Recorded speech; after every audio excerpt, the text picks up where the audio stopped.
Bom dia, bem-vindos a todos e todas para mais uma sessão do Simpósio Internacional de Filosofia Antiga da UFMG. Essa será a quarta sessão e eu tenho a alegria de receber daqui vários colegas, né? E eu vou passar imediatamente a apresentação deles e delas, e em seguida passamos a sessão. Eu começo. Andreas, I'm going to present you in Portuguese. O Andreas é pesquisador no Centro de Pesquisa de Literatura Grega e Latina da Academia de Atenas. Vocês podem ver, né, a frente do prédio aí no screen. Ele foi pós-doutorando na Universidade de Aristóteles, na Tessalônica, na Universidade de Cipros, e foi professor adjunto também na Universidade de Cipros, né? Ele foi também professor assistente na University College of London, e tem várias publicações, né, que ele tem divulgado. Ele é muito ativo também no Facebook, onde tem divulgado e democratizado, né, as informações sobre os livros A Commentary to Lysias Olympic Oration, Ethic Orator and Performance, A Commentary on Demosthenes' Second Olympica, Introduction, Translation and Comments, e Religious Discourse in Ethic, Orator and Politics. Então, welcome, Andreas, bem-vindo ao Brasil. Stefania Giombini é uma querida colega que já veio pessoalmente várias vezes ao Brasil, é membro honorário da Sociedade Brasileira de Retórica, né? E atualmente é professor associado no Departamento de Direito, né? Na Universidade Autônoma de Barcelona. Ela é uma das coordenadoras do Eleática e teve a sua formação em Perúdia, né, com o professor Lívio Rossetti, que vocês tiveram a oportunidade de ver, né, assistir ontem, né? Aliás, agradeço ao Lívio, que no encontro no Chile me sugeriu, né, o nome da Stefania para convidar para o evento. Ela participou, né, já como eu disse, em diversas atividades no Brasil, e esteve várias vezes na UFMG, né, e tem um artigo publicado no volume que eu organizei relativo ao simpósio de filosofia antiga que eu havia organizado antes aqui, né? Então, é uma alegria tê-la, né, nesse simpósio e de volta ao Brasil, ainda que virtualmente. A Elias Pinheiro, ela atualmente é professora, né, no agrupamento da Escola Grão-Vasco, em Viseu. Ela faz parte da coordenação da disciplina na área de espanhol e também a área de História e Geografia de Portugal.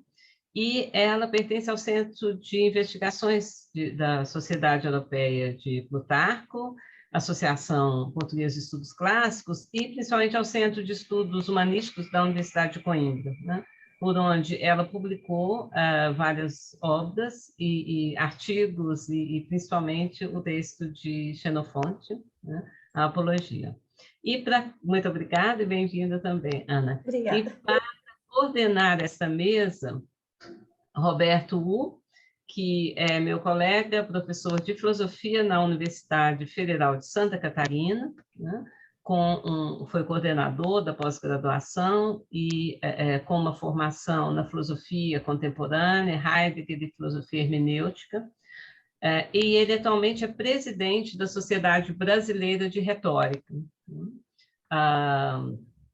E também está, né, fazendo o seu sabático, que no Brasil equivale, né? A gente chama de pós-doutorado, mas ele faz a sua licença sabática aqui na UFMG, né? Então, temos a alegria de tê-lo aqui também por um ano, né, como pesquisador e associado aqui na UFMG. Então, eu passo a eles a palavra, e nós começaremos com o professor Andreas Serafim. Andreas, I will give the floor to you, or the screen to you, and then you can start. Thank you very much again for being with us in this symposium. Thank you. Cecilia, thank you very much. Please let me know if you can hear me now. Yes, we can. Okay. Thank you very much indeed for this wonderful introduction. I have to say that having heard myself introduced in this way, I can hardly wait to hear myself speak.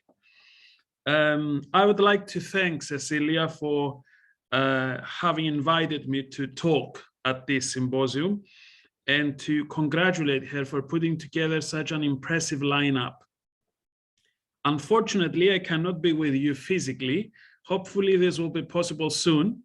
For the time being, let me say a warm hello from Athens and from the premises of the Academy of Athens. You can take a look at the first slide of my presentation. Now, the next slide indicates the topic of my presentation. Let me change it. Here we are.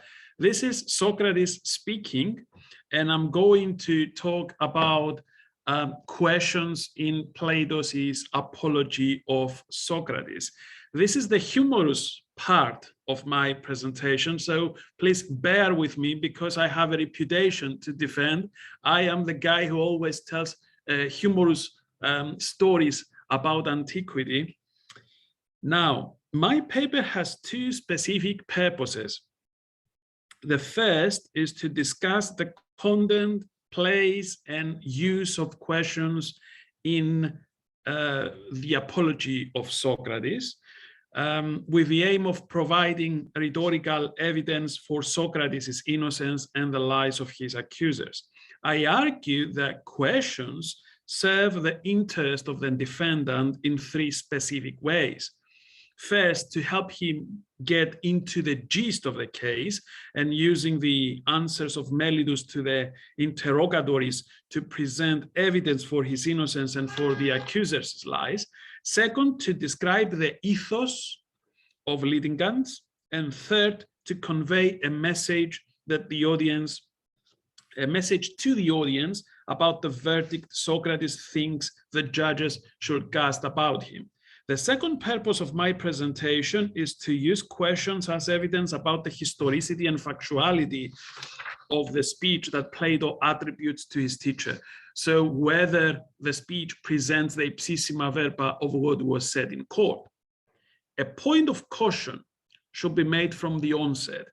There is no pattern of rhetorical persuasion mandatory for speakers to use because of the institutional etiquette of a particular forum. The speakers in the law court, for example, had at their disposal a pool of techniques they could use for persuasion, but it was their choice how and when to use them. It is true, of course, that questions were customarily used in the legal process of anacresis and the process of elenchus, cross-examination, in which it was compulsory for the parties involved in the interrogation to answer to each other's questions. The transmitted script of the Apology shows Socrates adapting his own characteristic method of argument to the conventions of the courts, where the law required an answer, and for the most part, the questioning is based on the wording of the indictment recorded at the anacresis. This kind of cross-examination based on arguments put forward at the anacresis seems to be typical of eroticis in the extant speeches. But even in this case, the defendant was not obliged to use questions as cleverly and strategically as Socrates did in his oration, and certainly not in the high frequency in which questions are used in the Apology. Questions always serve important rhetorical purposes.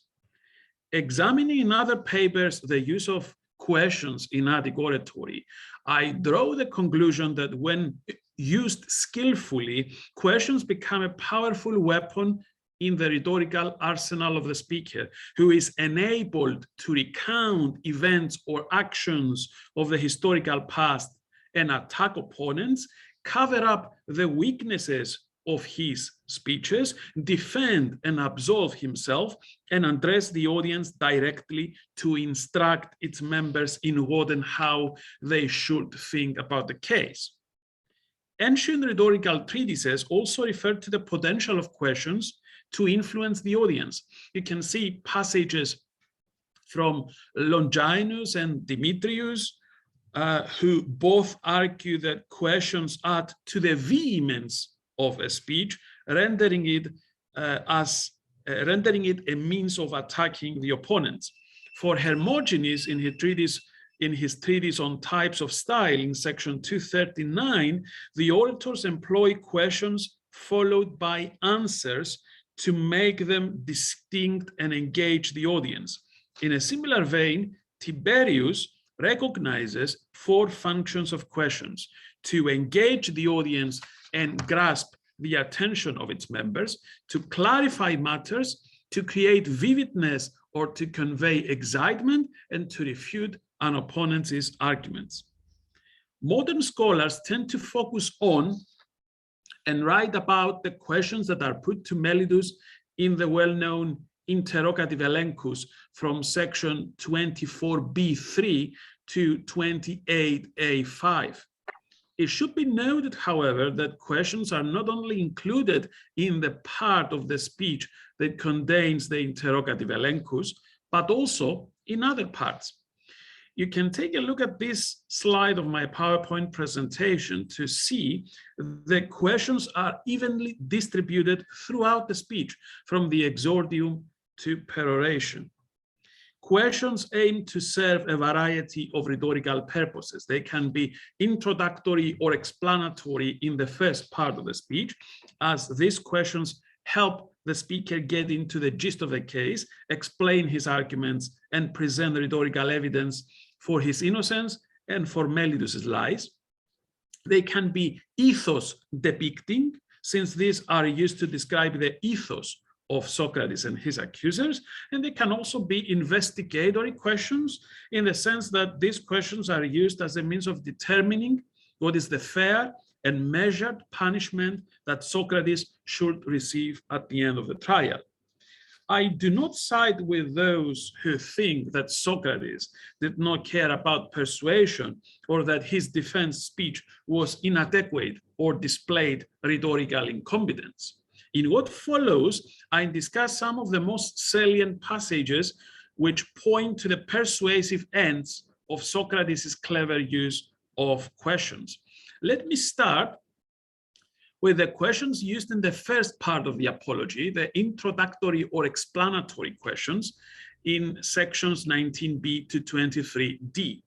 A notable passage is indeed in the extended subsection 20c to d, where 2 questions are presented by an imaginary interlocutor. Here's the text and the translation. Socrates has an imaginary interlocutor ask him 2 questions that would allow him to proceed with his speech and explain to the audience why the accusations against him are trotted out by his rivals. He could equally well have made an affirmative statement himself, that the fact that he avoids making such a statement indicates that questions are not used randomly, thoughtlessly, or without a specific purpose. Questions add to the dramatic solemnity of the moment, aiming to engage the audience and underline the importance of the defense that is about to begin. That this is the purpose of Socrates, to increase dramatic tension and stir up emotions, is evident from the way he chooses to insert questions in the context of this passage. They are not to be taken as rhetorical questions, nor does the speaker direct them to himself, as for example, in other parts of the text. They are instead asked by an abstract interlocutor.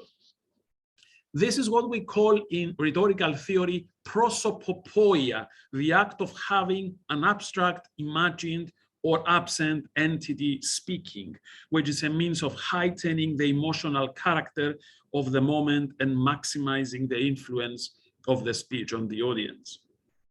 In this emotionally heightened context, Socrates tries implicitly to present himself positively as a hero who carries out noble actions.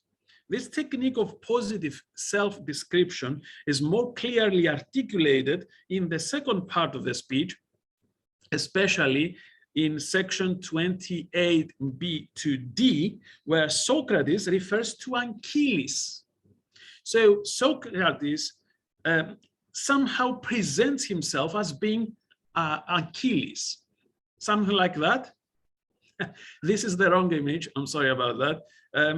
I ask you to bear with me because my humor can become a little bit black at times. Let us go back to Achilles. This is Achilles. We are in section 28b to d. It is interesting that in this passage, there is also an imaginary questioner who gets involved in conversation with Socrates. Socrates uses a ring composition in his attempt to associate himself with the unyielding nobility of heroic figures. It seems to me that the decision to employ an imaginary questioner is more rhetorically astute than researchers have supposed. By having an interlocutor ask questions which invite the speaker to present himself positively, Socrates tries to strengthen the favorable portrayal of himself in a seemingly objective way. So I'm not praising myself. Don't be angry because you think I'm praising myself. I'm just answering questions. Now, it is interesting that I found out a passage from Demetrius in his treatise on style in section 288, in which Demetrius underlines the rhetorical force of a similar technique, which he calls covered allusion, whereby Plato in the dialogue Phaedo assigns to someone else what he wishes to point out. The depiction of the characters of litigants, ethopoia, as it is called in rhetorical theory, is a powerful means of persuasion, as we know from Aristotle. In the second part of Socrates' defense, from 24c to 34d, one can find many notable passages, including those in the extended subsection 24c to 25e, where 23 questions are included. Now, it was usual for the parties involved in the litigation to ask each other questions during anacresis, but the fact that so many questions are used in a row in 8 consecutive sections of the speech says a lot about Socrates' skillful rhetorical strategy. His aim is to bombard Melidus with questions he cannot answer, and then use the resulting silence as evidence that his accuser is a slanderer. This is what I call non-verbal evidence. Evidence collected through observation of the physical, or more generally, non-verbal reactions of the addressee. The passage in 24d points to this purpose. You can see the passage and the translation. Now, it is not simply that there are 3 questions in a row that leave Melidus literally speechless until the end of the passage.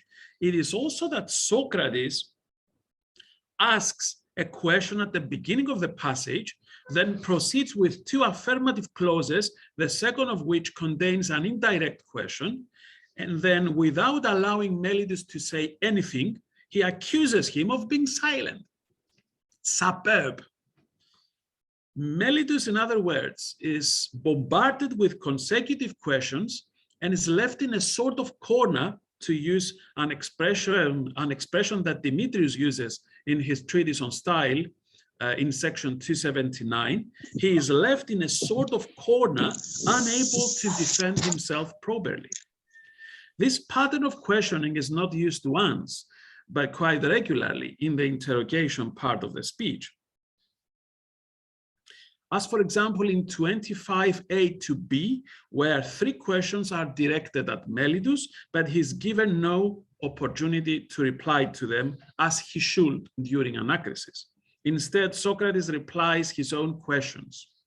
That is why Melidus is often tricked into accepting the arguments of Socrates, something like that, as for example, in section 27c to d, where he admits that Socrates is not an atheist. This admission can be called verbal evidence, in contrast to non-verbal evidence that I mentioned above.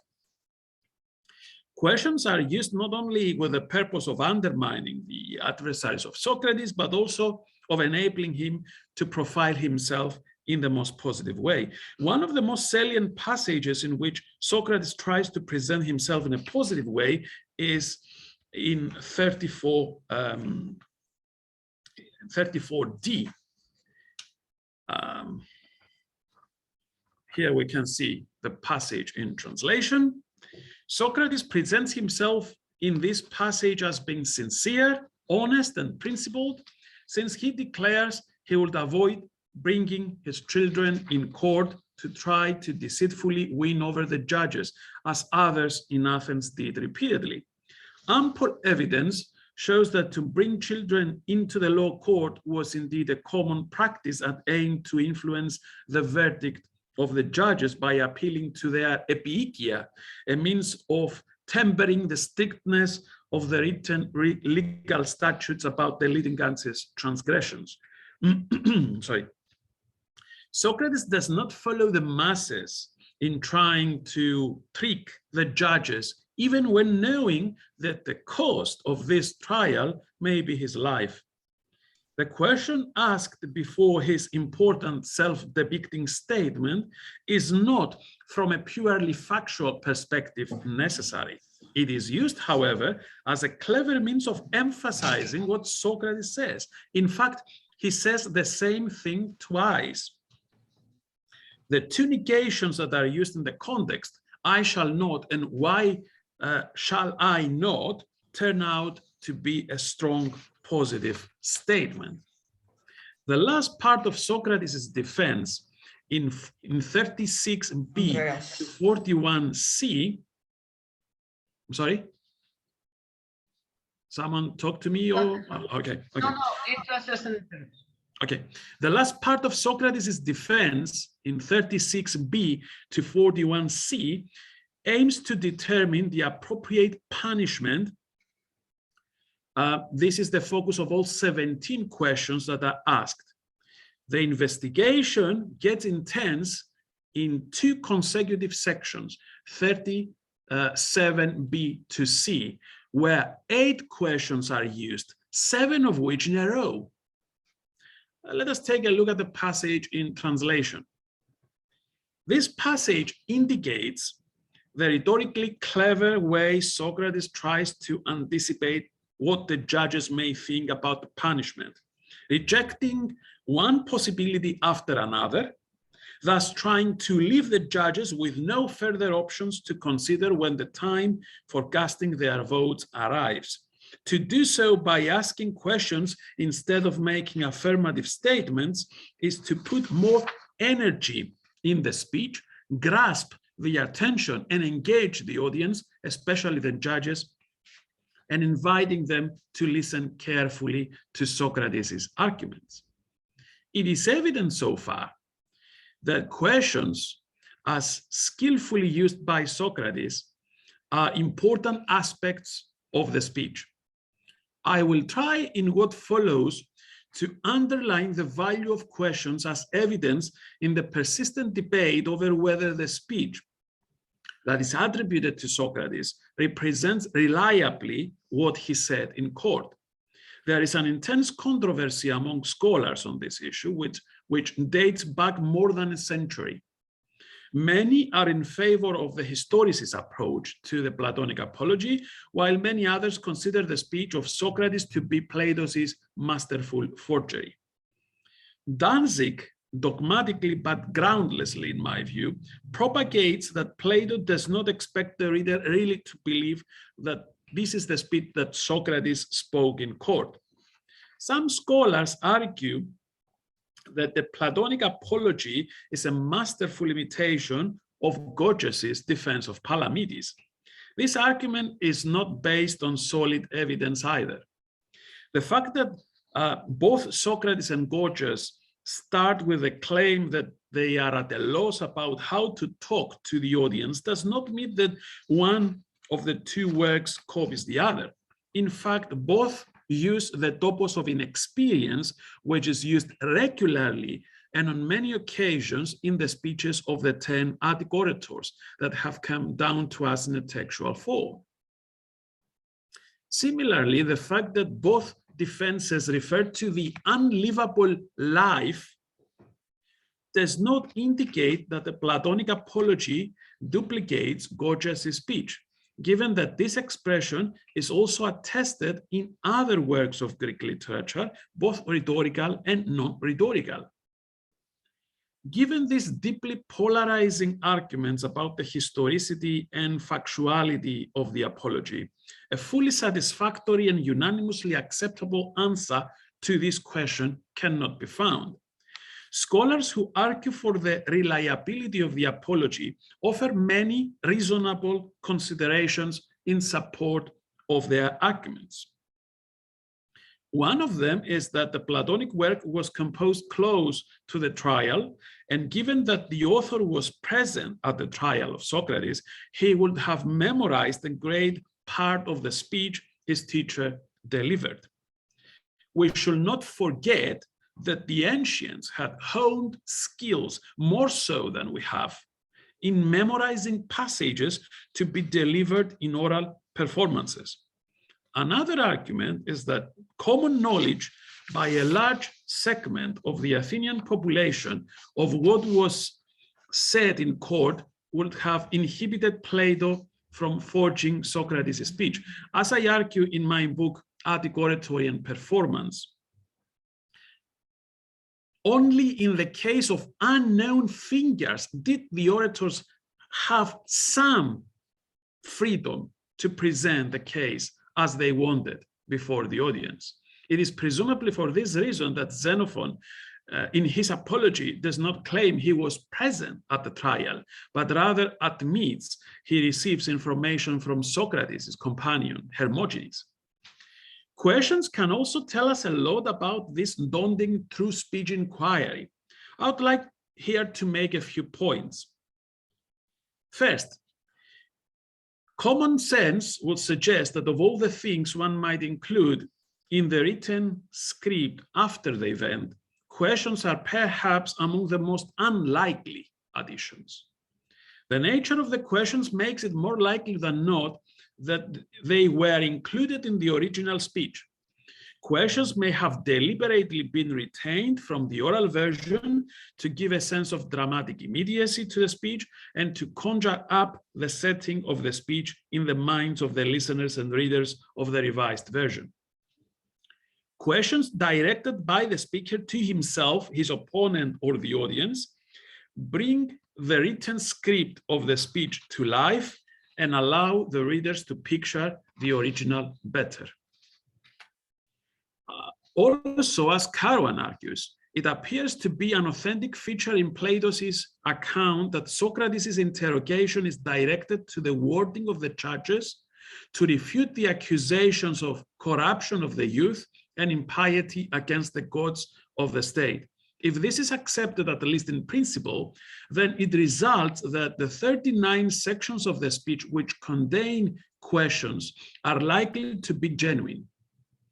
Given that these sections cannot be separated from the text that precedes and follows them, since the speech exhibits an admirably robust coherence from section to section, the number of genuine sections may increase. Second, there seems to be a pattern of using questions in both of the existing scripts of Socrates' defense, one by Plato and another by Xenophon. Despite the differences between these two accounts in terms of the content, the structure, or the authorial purpose, which is indicated, for example, by the presence of a narrator in Xenophon's account, Both include questions in high frequency. I counted 16 sections with questions out of a total of 34 sections in Xenofonte's account. And I recognized the same threefold way of using them. There are introductory or explanatory questions, ethos depicting questions, and investigatory questions, so to speak. The similarity in the frequency and the use of questions in both accounts may indicate that what is attributed to Socrates is what he said in court. Now, we may think that Xenophon imitates the style of and the content of the Platonic work. It is doubtful, however, whether he would have been able to follow Plato's exact, masterful, and intricate way of presenting interrogation during the trial if he had not received information from Hermogenes, who was present at Socrates' speech. This doubt is maximized by the fact that we do not have steady historical evidence that points to Plato's Apology having been composed before that of Xenophon. Third, the examination of the patterns, the placement, and the frequency of using questions undeniably point to the Apology being a masterpiece of rhetorical eloquence. That is why I do not agree with suggestions that the speech should be taken primarily as a philosophical, not as a rhetorical or historical document. The speech of Socrates has all the virtues the masterpieces of the 10 Attic orators have. Through questions in the Apology, the speaker shows competence in appealing to the audience, arousing emotions, incriminating the opponents, and presenting himself positively. In short, he uses astute rhetorical ways of persuading the audience. Diogenes Laertius corroborates this view when saying that according to Idomeneus, Socrates was formidable in the art of public speaking. These are just some thoughts about how to use questions to argue in favor of the veracity of the Apology. You all know the end of the trial of Socrates, right?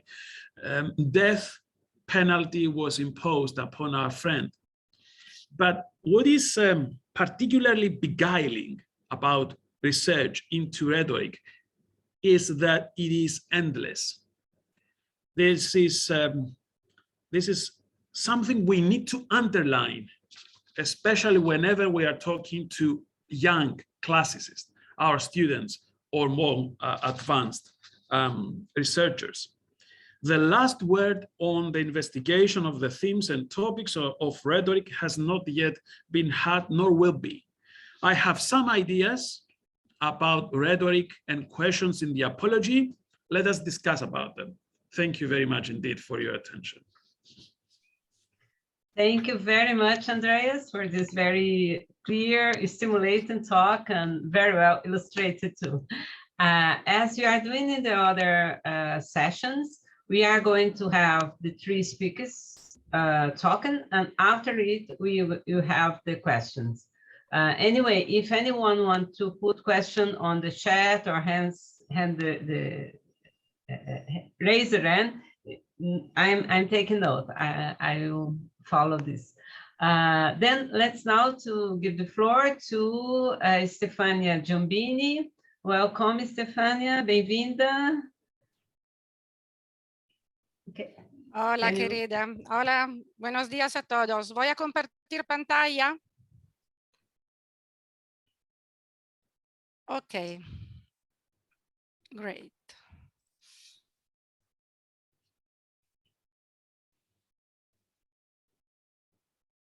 Bien.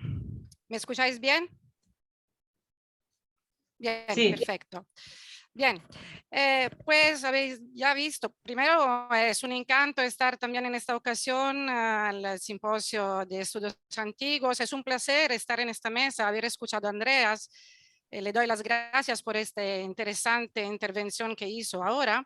Yo voy a hablar de la Apología de Palamedes de Gorgias. Es un argumento que he tratado a lo largo del tiempo y vuelvo a hablar de este tema porque me parecía significativo en una mesa donde se hablaba de la apología socrática también entrar con el tema de Gorgias.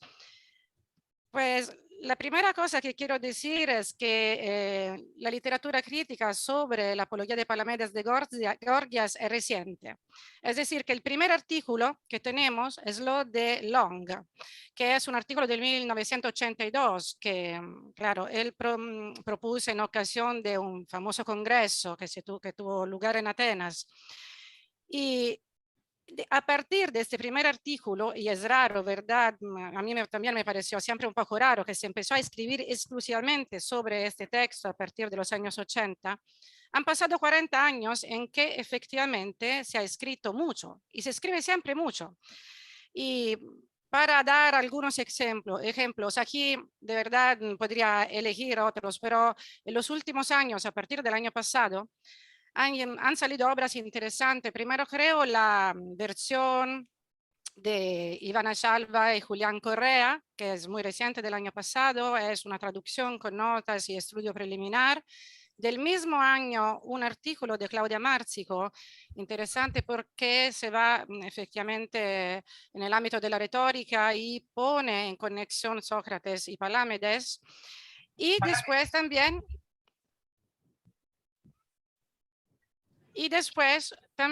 me gusta citar un articolo di Francesco Mori, Socrate, Palamede, l'empio processo, declinazioni di un topos da Euripide a Xenofonte del 2018. Y ¿por qué cito estos artículos? Porque son artículos y un libro, porque son significativos evidentemente, pero también los cito como testimonios del hecho que esta pequeña obra gorgiana, recientemente descubierta no porque antes no se conocía, pero descubierta tan intensamente por la literatura crítica, yo creo que demuestra su fascino y su fuerza, porque todavía no hemos entendido todo de esta obra. Yo más la estudio, más encuentro cosas. Así que me parece que esto la comunidad científica lo ha bien recibido, lo ha entendido muy bien y está tratando de rellenar algunos vacíos. Hay dos elementos que me interesan de esta obra en particular. El primer elemento es el tema de que voy a hablar hoy, es decir, la naturaleza propia del texto. Me pido si este texto es un texto judicial que nos da informaciones sobre el derecho griego. Y el segundo es la relación con la apología de Sócrates de Platón, lo que ha dicho Andreas hasta ahora, y me gusta que haya tomado una posición, efectivamente.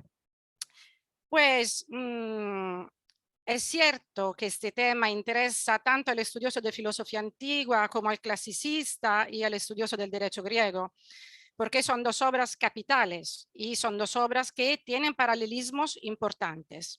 La cronología nos obliga a pedirnos si Platón haya utilizado como referencia propia el texto gorgiano, que es lo de que estaba hablando Andreas, en la construcción de sus apologías, y si las similitudes que se encuentran son naturales, es decir, tan típicas de este tipo de oración que no pueden que ser incluidas en discursos judiciales como son ambos.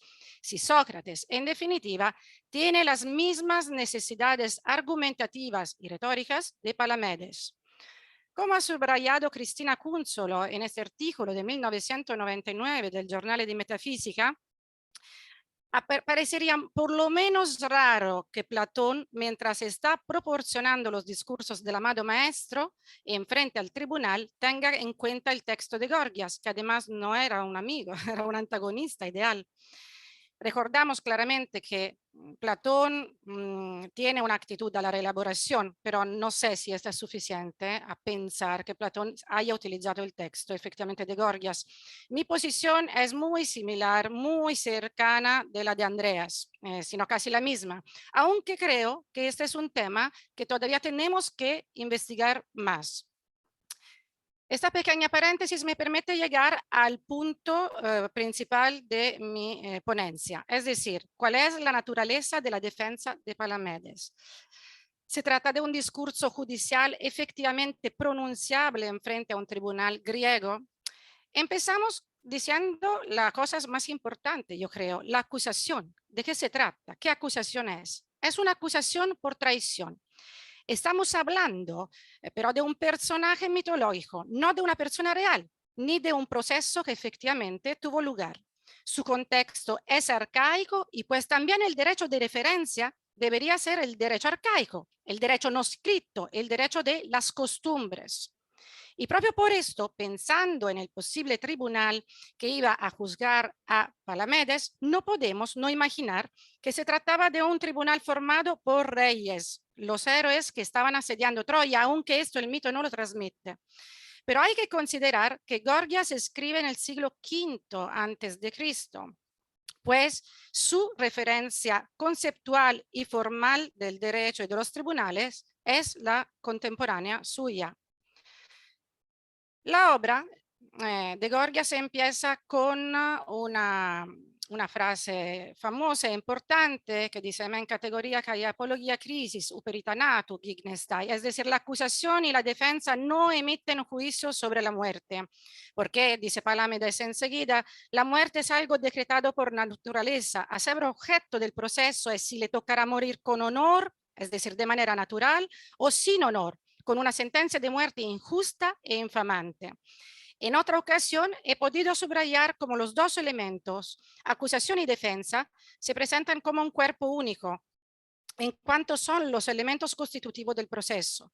Lo dirá Aristóteles en la retórica, cuando efectivamente podemos leer en 1358 B11 que lo propio, el tipo de discurso, de eso está hablando, del proceso judicial, efectivamente dice, es la acusación o la defensa, dado que los que pleitan forzosamente deben hacer una de estas cosas. Pues en la Apología de Palamedes es el proceso en sus partes constitutivas que llega a una crisis, es decir, a una sentencia por parte del jurado. Y los dos elementos son clara y necesariamente conjuntos, tanto en Gorgias como en el posterior Aristóteles.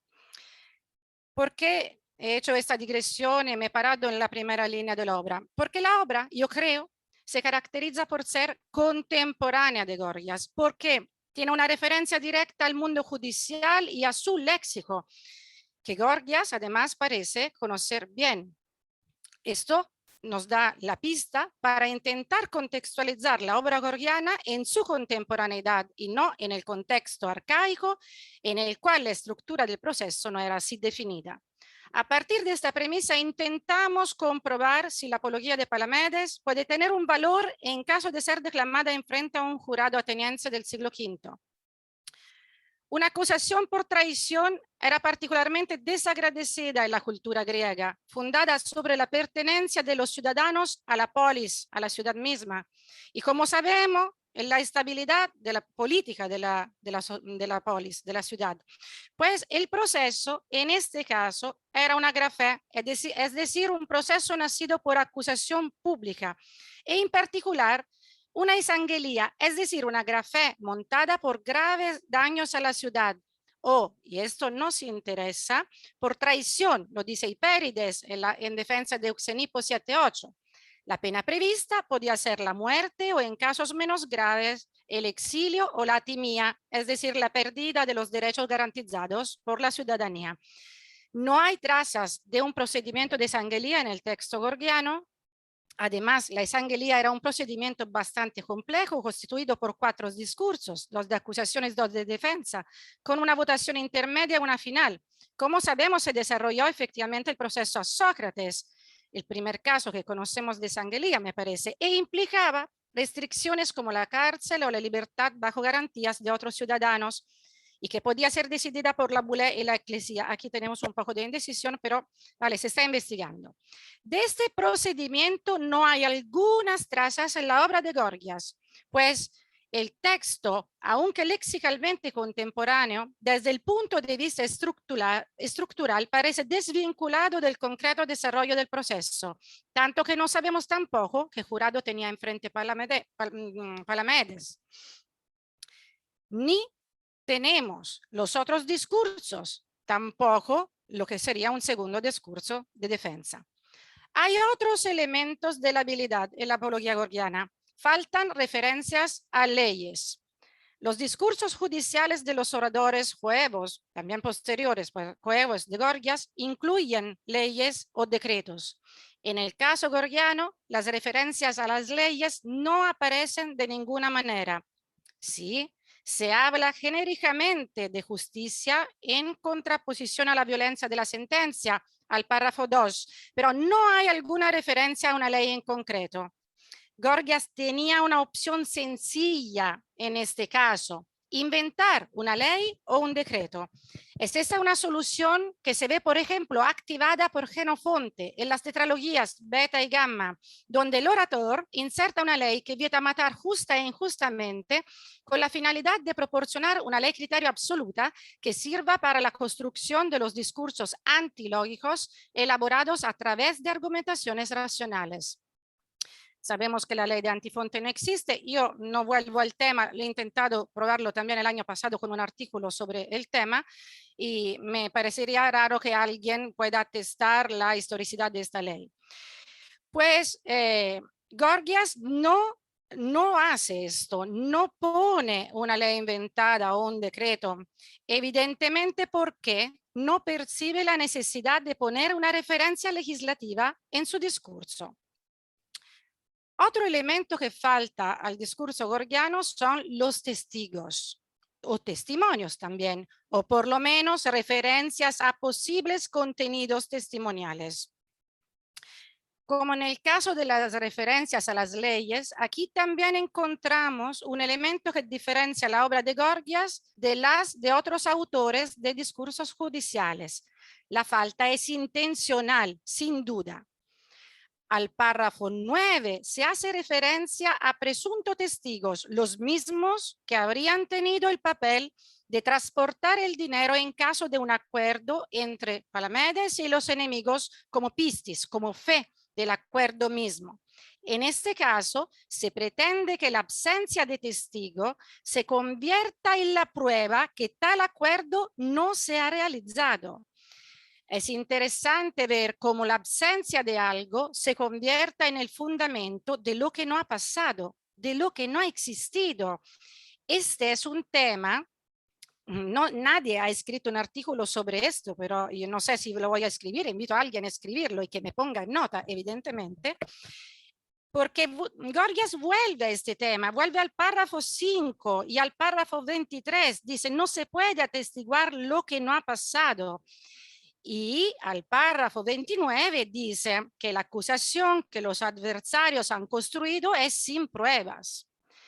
Es interesante también que Palamedes no se construya una coartada que implica testigos directos o indirectos. El discurso gorgiano es pues un caso de logos amárturos, un caso sin testigos, un caso de un discurso difícil que solo se puede basar en pruebas técnicas, pues argumentativas. Miráis, este es, yo creo, uno de los aspectos más interesantes, porque de aquí se va también la interpretación retórica de este texto, porque Gorgias lo ha escrito. Yo creo que la motivación sea esta, es decir, está intentando construir un texto basándolo en pruebas técnicas. Volveré a este argumento y digo pero que lo de que he hablado hasta ahora, es decir, construir un argumento a partir de la prueba no existente, es parte integrante de esta finalidad. Y venimos al único testigo a que Palamedes hace referencia, su vida pasada. Estamos al párrafo 15. Dice Palamedes: como testigo fidedigno de que digo la verdad, os presentaré mi vida pasada. Y de ese testigo sois testigos vosotros. Un paso ejemplar. Porque efectivamente este es un tema que después Palamedes va desarrollando. En los párrafos 28, del 28 a 31, presenta su vida pasada, enumerando todo lo que él, como ciudadano y como persona, ha aportado a todos los griegos, tanto para sus contemporáneos como para los griegos del futuro. En particular, Palamedes enuncia sus descubrimientos que lo han caracterizado como un proto-seuretes, un primer descubridor. Las leyes escritas que están a la base del derecho, el alfabeto para la memoria, las medidas y los pesos, los números, las medidas para el intercambio monetario, los señales de fuegos para comunicar, para el héroe. Todos estos hechos demuestran que se ha siempre ocupado de cosas buenas, que se ha tenido lejos de las malas. ¿Cómo entender este pasaje? Es algo que requiere aclarar algunos aspectos de contorno. En primer lugar, este pasaje, centrado en la vida del acusado, es decir, del mismo Palamedes, es un argumento que en los procesos griegos sería definido como exto tu pragmatos, es decir, fuera un cuerpo externo a las argumentaciones permitidas en los discursos judiciales. Efectivamente, este tipo de argumento va en contra del principio de pertinencia, bien expresado por Lisias, defensa en frente a Simón 46-47 y en pro del soldado 1-3, que dice que en el proceso se tiene que hablar solo sobre los hechos del proceso mismo. Aquí es verdad, el debate científico es abiertísimo, porque tenemos varias posibilidades. Por ejemplo, Berjot piensa que este principio estaba aplicado solo en el Areópago y no era la misma posición que había tenido McDowell, ni la misma que después ha tenido Robert Wallace. Es decir, que este principio, su efectividad y sus eventuales limitaciones es algo que todavía estamos investigando. Pero que sea un principio procedural o que sea un principio deontológico de la retórica, de los discursos, yo creo que tenemos que tenerlo en consideración, sobre todo porque nos acerca a leerlo en una clave diferente. Efectivamente, se trata de un argumento, es decir, de proponer la vida propia, en este caso de Palamedes, de un argumento de respuesta a un ataque personal sobre la credibilidad y la bondad humana y social política del acusado. Ataque personal que los griegos llamaban diabolé y los romanos después han incluido como vita ante acta. Estoy trabajando sobre este tema aquí, así que creo que es un tema interesante que saldrá en breve. Esto no nos extraña. Muchas veces, muchísimas, los oradores recurrían a este tipo de inserción externa para intentar dar al discurso una cierta fuerza persuasiva y de alguna manera traer a su lado la opinión del jurado. Pues se trata de una inserción cuya finalidad es expresamente retórica y necesaria, como dice el mismo Palamedes al párrafo 32, donde subraya que no se podía defender de manera diferente, vista la naturaleza de la acusación. El argumento del elogio personal como respuesta a una diabolé lo encontramos en muchos discursos, como he dicho. Lo encontramos también en la apología platónica. Ahora, aplicarlo y verlo en la apología platónica todavía no lo he hecho, pero yo creo que también podría ser interesante. Pero aquí voy a mi tema. El aspecto que me parece más interesante es que Palamedes pide que este argumento sea tratado como prueba testimonial. Es decir, el orador no solo intenta reintroducir en su discurso un argumento que normalmente era considerado fuera de los hechos de que se podía hablar en el proceso, sino que también quiere darle un valor y un peso en el proceso. Gorgias, que no es ajeno en insertar en sus discursos unas críticas al mundo judicial de su época, parece criticar el principio de pertinencia, sí, argumentando que al contrario la vida su vida anterior, tenga que tener un peso y un papel, sobre todo cuando, como en su caso, la acusación tiene una naturaleza indiciaria.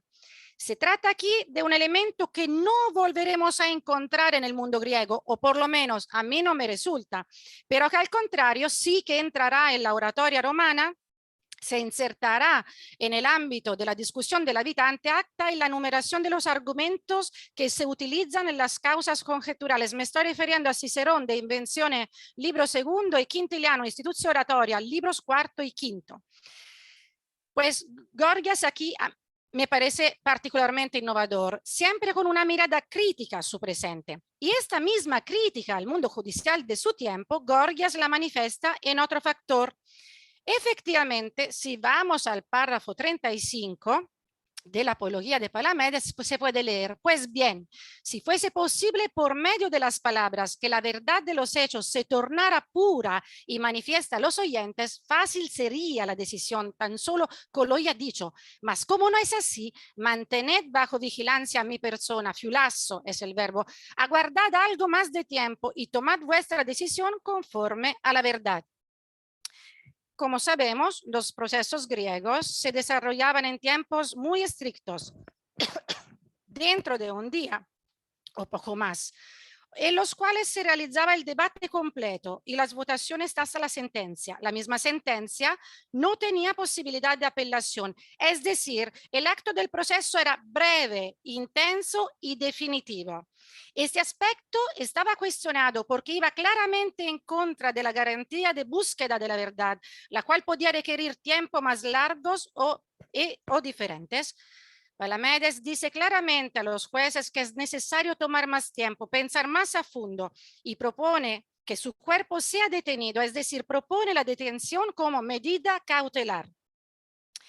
El primer aspecto, es decir, la necesidad de tomar más tiempo, encuentra un paralelismo con el Hipólito de Eurípides, cuando al verso 1320, Artemides solicita a Teseo a reflexionar sobre el hecho que ha juzgado demasiado deprisa. A Hipólito, poco tiempo.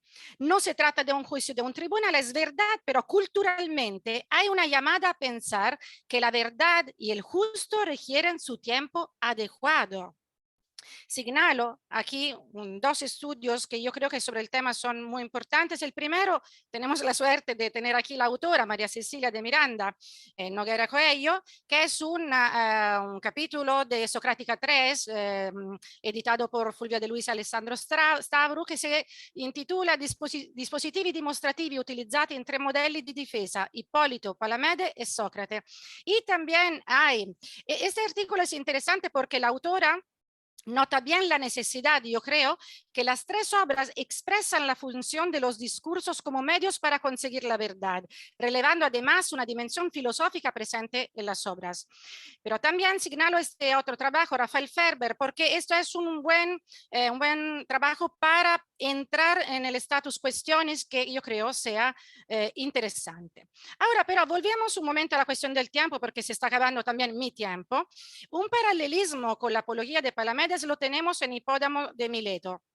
Estamos con Aristóteles, la política, no voy a leer todo el pasaje, pero a la fin se dice, pues pensaba, decir Hipódamo, que no era buena la actual legislación, pues obligaba a los jueces a perjurar al sentenciar lo uno o lo otro.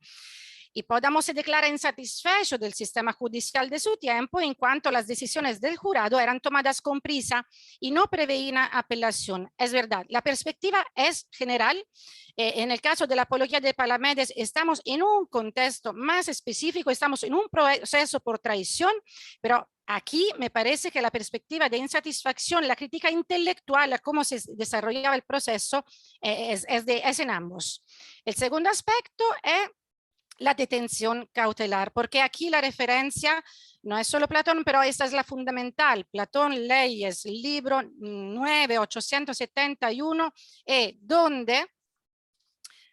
donde se puede leer que el acusador debe exigir al comienzo del proceso una garantía de aquel al que denuncia. Este debe proporcionar garantes cuya fiabilidad ha de dictaminar eventualmente la magistratura de jueces con jurisdicción sobre estos casos. Tres garantes fiables que avalen que la presentarán al juicio. Si alguien no quisiere o no fuere capaz de presentarlos, la magistratura, tras recibirlo y encarcelarlo, vigílelo y llévelo a la realización del juicio. En este pasaje Platón se está ocupando de casos penales, homicidio en particular, eso sí, en los cuales un acusado puede quedarse libre si hay tres personas que garantizan que no se dará al exilio. En pocas palabras, Platón dice que cuando hay estas personas, no hay estas personas disponibles, pues es necesario que el acusado sea detenido de forma cautelar hasta el proceso. Se trata de una medida exclusivamente práctica, es decir, con la misma función que le asigna Palamedes. Pues voy a concluir porque el tiempo se ha ido. Todos los elementos que hemos tratado hasta ahora nos dan para reflexionar, yo creo, porque la naturaleza de esta defensa judicial tiene todavía que ser desarrollada mejor. Por un lado, la obra falta de elementos atécnicos que serían fundamentales en el caso de un proceso real, tanto por la acusación cuanto por la defensa, evidentemente, aunque es claro que tratándose de un proceso circunstancial indiciario, pues sin pruebas, así lo presenta Gorgias, revisionando también el mito, añadiría yo, los elementos atécnicos tienen un papel secundario o posiblemente absente. De todas maneras, tratándose de una invención literaria, Gorgias habría podido insertarlo y no lo ha hecho porque no le interesaba construir un discurso que efectivamente podía ser más cercano a la realidad. Pero por el otro lado, la obra que trata de un proceso imaginario se centra completamente en las pruebas técnicas, razonamientos y elementos persuasivos que Gorgias trató de manera intensiva con un léxico contemporáneo a él y un contexto cultural identificable. Fue una elección gorgiana. Yo veo en este texto premeditación, es pensado perfectamente, la de darle un aspecto primariamente técnico a esta defensa. El orador intenta así demostrar cómo construir un discurso cuando no es posible apoyarse en pruebas técnicas y cuando solo la retórica y la lógica dan la posibilidad al orador de persuadir al jurado. En este sentido, la obra, yo creo, es innovadora en su construcción argumentativa y lógica, y es un estímulo más para reflexionar sobre el proceso en sí y sobre la retórica judicial en general. Gracias. Muchas gracias, Stefania, por esta ponencia. Eu passo agora para Ana, Elias, e depois, como disse, teremos a discussão. Ana, por gentileza, eu gostaria apenas de lembrar que a professora Ana Elias Pinheiro é tradutora do Banquete e da Apologia de Xenofonte pela Universidade de Coimbra, editora da Universidade de Coimbra, e é uma obra, inclusive, que vocês têm acesso online, né? Gratuito. Então, passo a palavra a Ana Pinheiro e agradeço mais uma vez pela presença. Muito obrigada. Eu é que agradeço à Cecília o amável convite, depois de ter descoberto a minha obra assim casualmente. Eu, neste momento, por razões pessoais, acabei por me afastar um pouco dos clássicos, mas pronto, quando tenho a oportunidade de eles voltar, é com muita satisfação que o faço. Pronto, aqui venho para partilhar convosco este retrato apologético de Sócrates, que é o retrato que o historiador Xenofonte faz nas suas obras, não só na Apologia, mas no conjunto das obras socráticas, na sua qualidade de discípulo que diz ter sido de Sócrates. Isto apesar de que os testemunhos que nós temos dessa convivência entre Xenofonte e Sócrates serem poucos. O do próprio Xenofonte, numa outra obra sua, a Análise, e mais tarde o do biógrafo Diógenes Laércio. É certo que entre os reconhecidos como seguidores de Sócrates, o único que refere Xenofonte é Ésquines, no seu diálogo Aspásia. Mas também é certo que ignorarem-se uns aos outros parece ter sido um comportamento habitual entre os socráticos. Platão só de passagem refere Antístenes, Ésquines ou Aristipo e ignora Xenofonte completamente. Este, por sua vez, também só se refere a Platão uma única vez, não mencionando, por exemplo, quando em Memoráveis, logo no início da obra, enumera os mais importantes seguidores de Sócrates, Críton, Querofonte, Querécrates, Hermógenes, Símias, Sebes e Fedondas. Nesta lista não consta Platão, mas na verdade também não constam Antístenes, nem Ésquines, nem Aristipo, este que não consta sequer da lista de Panécio e Diógenes Laércio. Portanto, era normal que não se referissem uns aos outros. Não parece, contudo, improvável que Xenofonte tenha conhecido Sócrates tão bem como Platão, e que uma relação estabelecida talvez entre os anos 409 a 401, a altura em que Xenofonte terá estado em Atenas, Xenofonte era militar, passou bastante tempo fora da sua terra natal, ter-lhe dado tempo suficiente para ter sido influenciado pelo mestre. Na realidade, Xenofonte é também mais incisivo que Platão ao afirmar que frequentou o círculo socrático. Platão, por exemplo, só uma vez, na Apologia, se apresenta como espectador dos seus diálogos, embora faça questão de afirmar quando não está presente. E também nunca faz, ao contrário de Xenofonte, apreciações sobre o pensamento socrático. Xenofonte, no seu papel de historiador, o que conta é o que viu e parece ter visto bastante. A antiguidade, de resto, nunca questionou este relacionamento entre Sócrates e o escritor, cujos diálogos Diógenes Laércio, segundo Diógenes Laércio, Panécio incluíra na lista de diálogos socráticos considerados aleteis, dignos de crédito. Certo também me parece que o retrato que Xenofonte faz de Sócrates é ditado pelo contexto em que o compõe. Em 309, Atenas tinha assistido a um processo judicial, cuja discussão se prolonga até os nossos dias, aqui estamos, e que tinha condenado à morte o mais conhecido dos filósofos de então, Sócrates. Precisamente a este processo dedicou Xenofonte 3 obras, memoráveis, Banquete e Apologia, todas elas marcadas pela parcialidade do discípulo empenhado a todo custo na defesa do mestre injustamente condenado. Do retrato que nestas obras faz, exclui-se, pois, todo e qualquer elemento que pudesse resultar prejudicial à imagem de Sócrates. Um Sócrates que não é tanto o Sócrates filósofo, mas sim o Sócrates mestre, familiar e amigo, um Sócrates sem defeitos, o mais pio, o mais justo, o mais útil, o mais contido, o mais prudente, o mais sabedor, o mais apto e eficaz, em suma, o melhor e o mais afortunado dos homens, que os atenienses condenaram por não terem conseguido entender. Assim, e estou a citar Juan de Zaragoza na sua tradução de 1993, entre a caricatura de Aristófanes e o Sócrates enobrecido de Platão, existe um homem amável que não pretende dominar pela sua superioridade. Xenofonte não quis pintar o gênio, e sim o Sócrates todos os dias, mais acessível e mais próximo dos homens correntes que o Sócrates de Platão. Fazer uma análise do retrato de Sócrates em Xenofonte implica dizer, em primeiro lugar, que já não andamos à procura do Sócrates histórico. Não está em causa que Xenofonte tenha sido capaz de entender a metodologia socrática ou a sua doutrina, e sim a razão pela qual escolheu apresentá-lo do modo como o faz.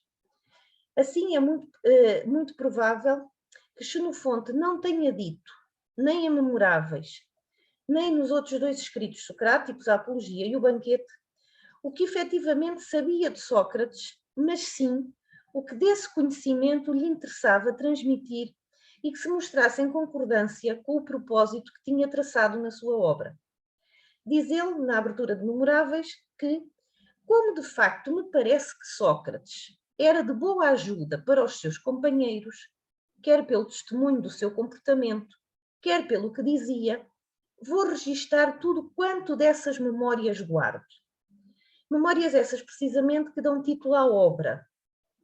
Deste retrato de um Sócrates sem defeitos, tinha de ser excluído, evidentemente, tudo o que pudesse ser polémico. Tendo isto em conta, teremos de dizer, como já o fez Breitenbach em 1967, que não podemos olhar para estas obras socráticas, mesmo as de Xenofonte, como obras históricas, pelo que teremos forçosamente de ver neste Sócrates, como no de Platão também, algo de personagem literária.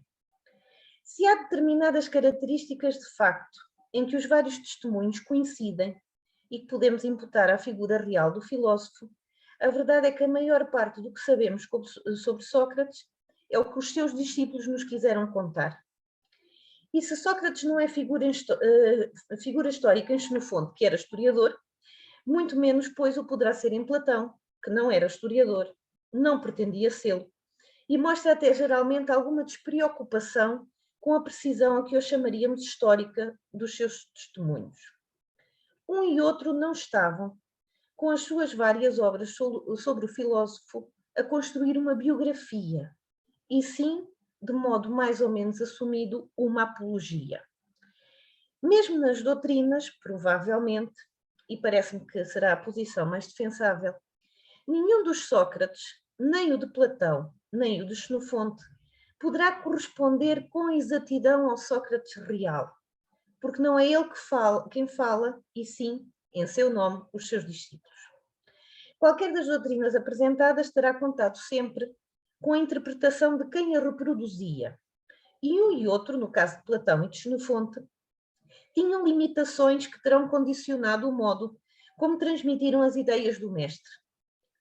Platão talvez tenha tido alguma vantagem, pois estava mais próximo no tempo, enquanto Xenofonte recorda a mensagem do filósofo sob a forma de lembranças, que dão ao seu testemunho um tom mais ligeiro e presumidamente descuidado e, portanto, menos rigoroso.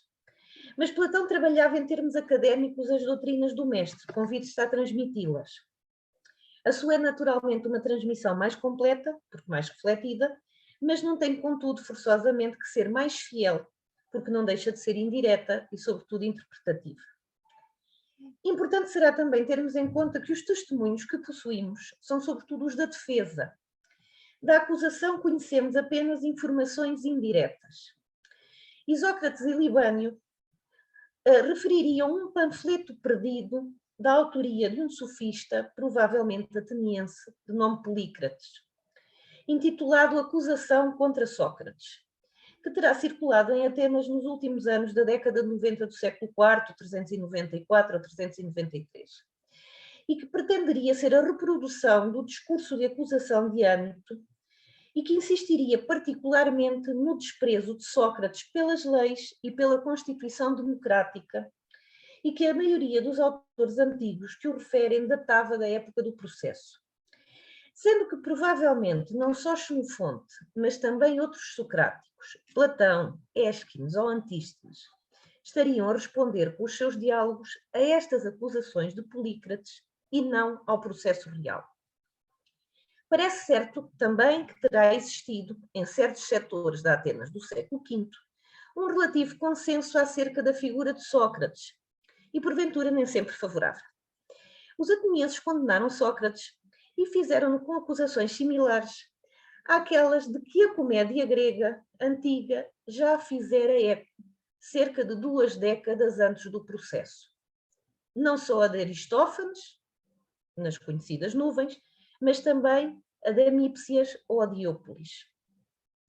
Podemos até aceitar, tal como fizeram, quer Platão, quer Xenofonte, que os atenienses estavam errados. Mas, se contudo quiséssemos de facto reconstituir a verdadeira personalidade de Sócrates, ser-nos-ia de certo necessário fazer uso dos traços de caráter que lhe atribuíram também os seus opositores.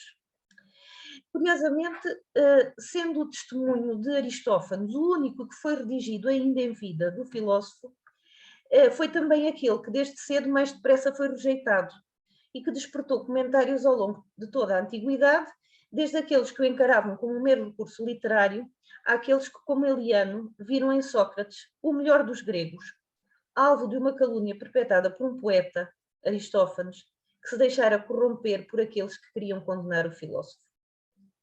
No caso de Xenofonte, que em particular é o que nos ocupa, será necessário não esquecer que este escritor não é conhecido por retratar com imparcialidade as suas figuras. E neste caso poderá ter sido até bastante parcial, porque falava assumidamente em defesa do filósofo. A construção de um retrato completo, quanto possível, físico e moral de Sócrates, a partir da obra de Xenofonte, precisará de combinar elementos presentes em cada um dos textos que o autor dedicou ao filósofo. Os memoráveis, mas também a Apologia e o Banquete. O mais antigo retrato físico de Sócrates, o que fizera Aristófanes em Nuvens, satirizava a figura do filósofo acentuando traços caricaturais como a palidez. Insistentemente, Sócrates e aqueles que frequentam a escola são descritos como amarelentos ou sumidos de cores. E os cabelos compridos, atributos que se assemelhavam àqueles que na pintura dos vasos de finais do século V caracterizavam os intelectuais em geral, refletindo no seu aspecto físico os efeitos do seu ensino. E que lembravam de certo a simpatia do filósofo e dos seus companheiros por Esparta. Nas Aves, Aristófanes descreve os atenienses filospartanos como imitadores de Sócrates. Os nossos homens, diz ele, estavam todos possuídos por uma lacunite. Cabelos compridos, famintos, sujos, assim tipo Sócrates. E nas nuvens diz que, para pouparem dinheiro, nenhum deles corta o cabelo, unge o corpo ou vai aos banhos lavar-se. E Aristófanes não é o único comediógrafo a ressaltar a bizarria deste comportamento. Também Amípsias acusa Sócrates de ser a perdição dos curtidores, por se recusar a usar sapatos. Alguns dos hábitos que o comediógrafo, contudo, lhe atribui não encontram eco nas obras socráticas, como é o caso do gosto pelos espaços interiores ou a extrema pobreza que fazia com que os discípulos do pensador só pudessem comer quando furtavam alguma coisa. Esses aspectos, sim, seriam aqueles que a figura cômica de Sócrates tomava por sincretismo dos seus colegas de ofício, Crefonte, Antístenes e outros.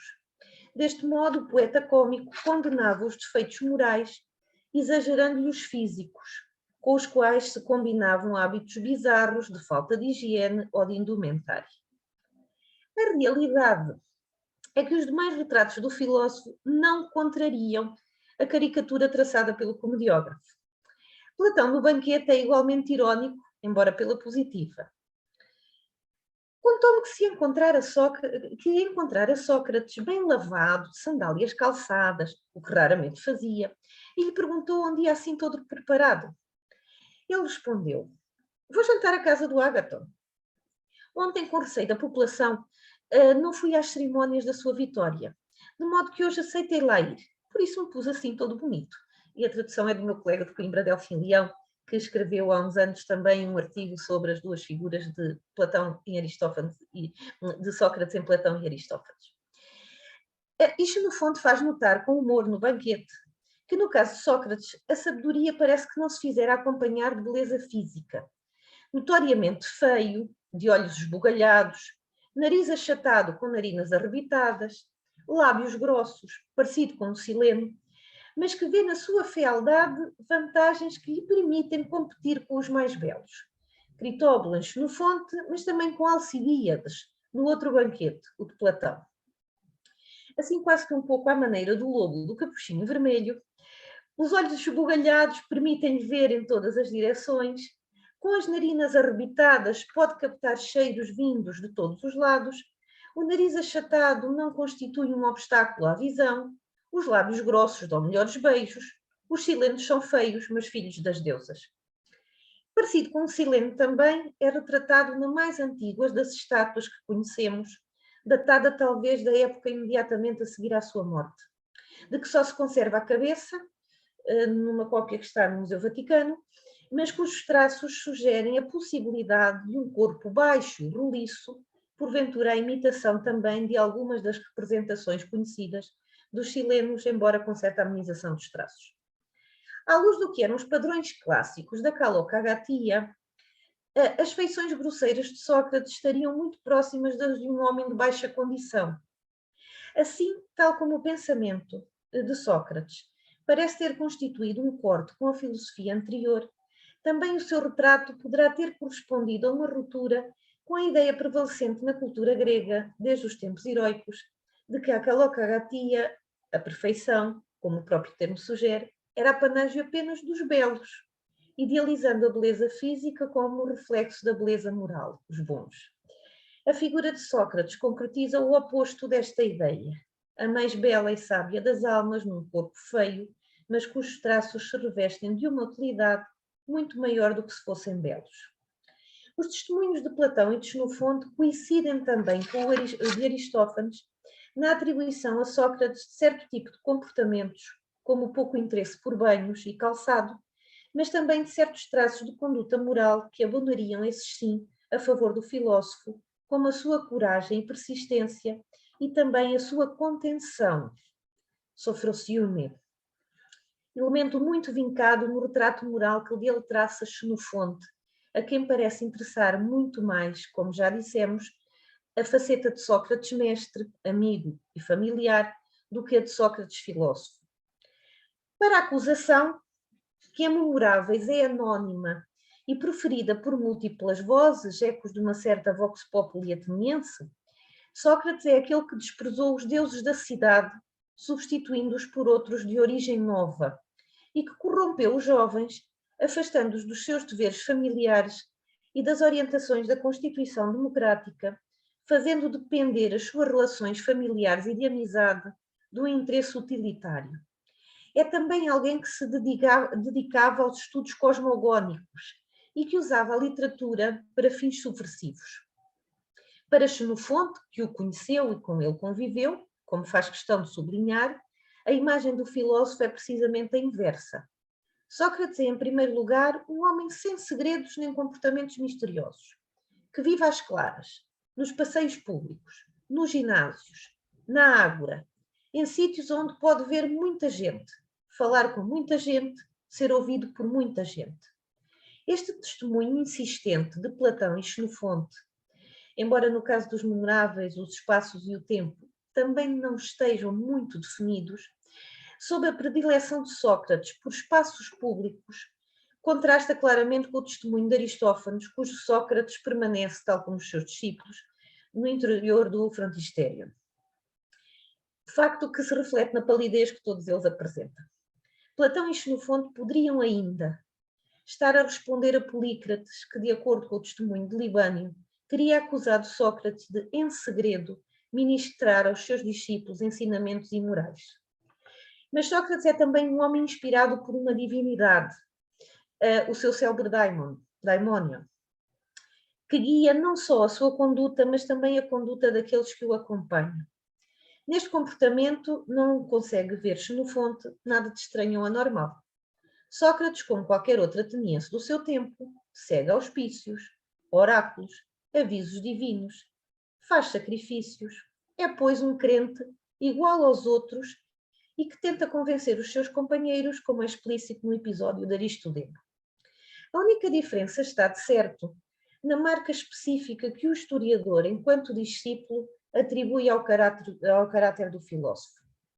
Sócrates era mais sensato que os seus contemporâneos, o homem que mais domínio tinha sobre os seus próprios desejos. E é esse traço que, porventura, marcará a diferença no seu comportamento ao longo de todos os episódios recontados na obra. Esta sensatez reveste-se também, no caso da religião, de um certo pragmatismo. Se há coisas que os deuses colocaram ao alcance da inteligência humana, não fará qualquer sentido consultar os deuses para as resolver.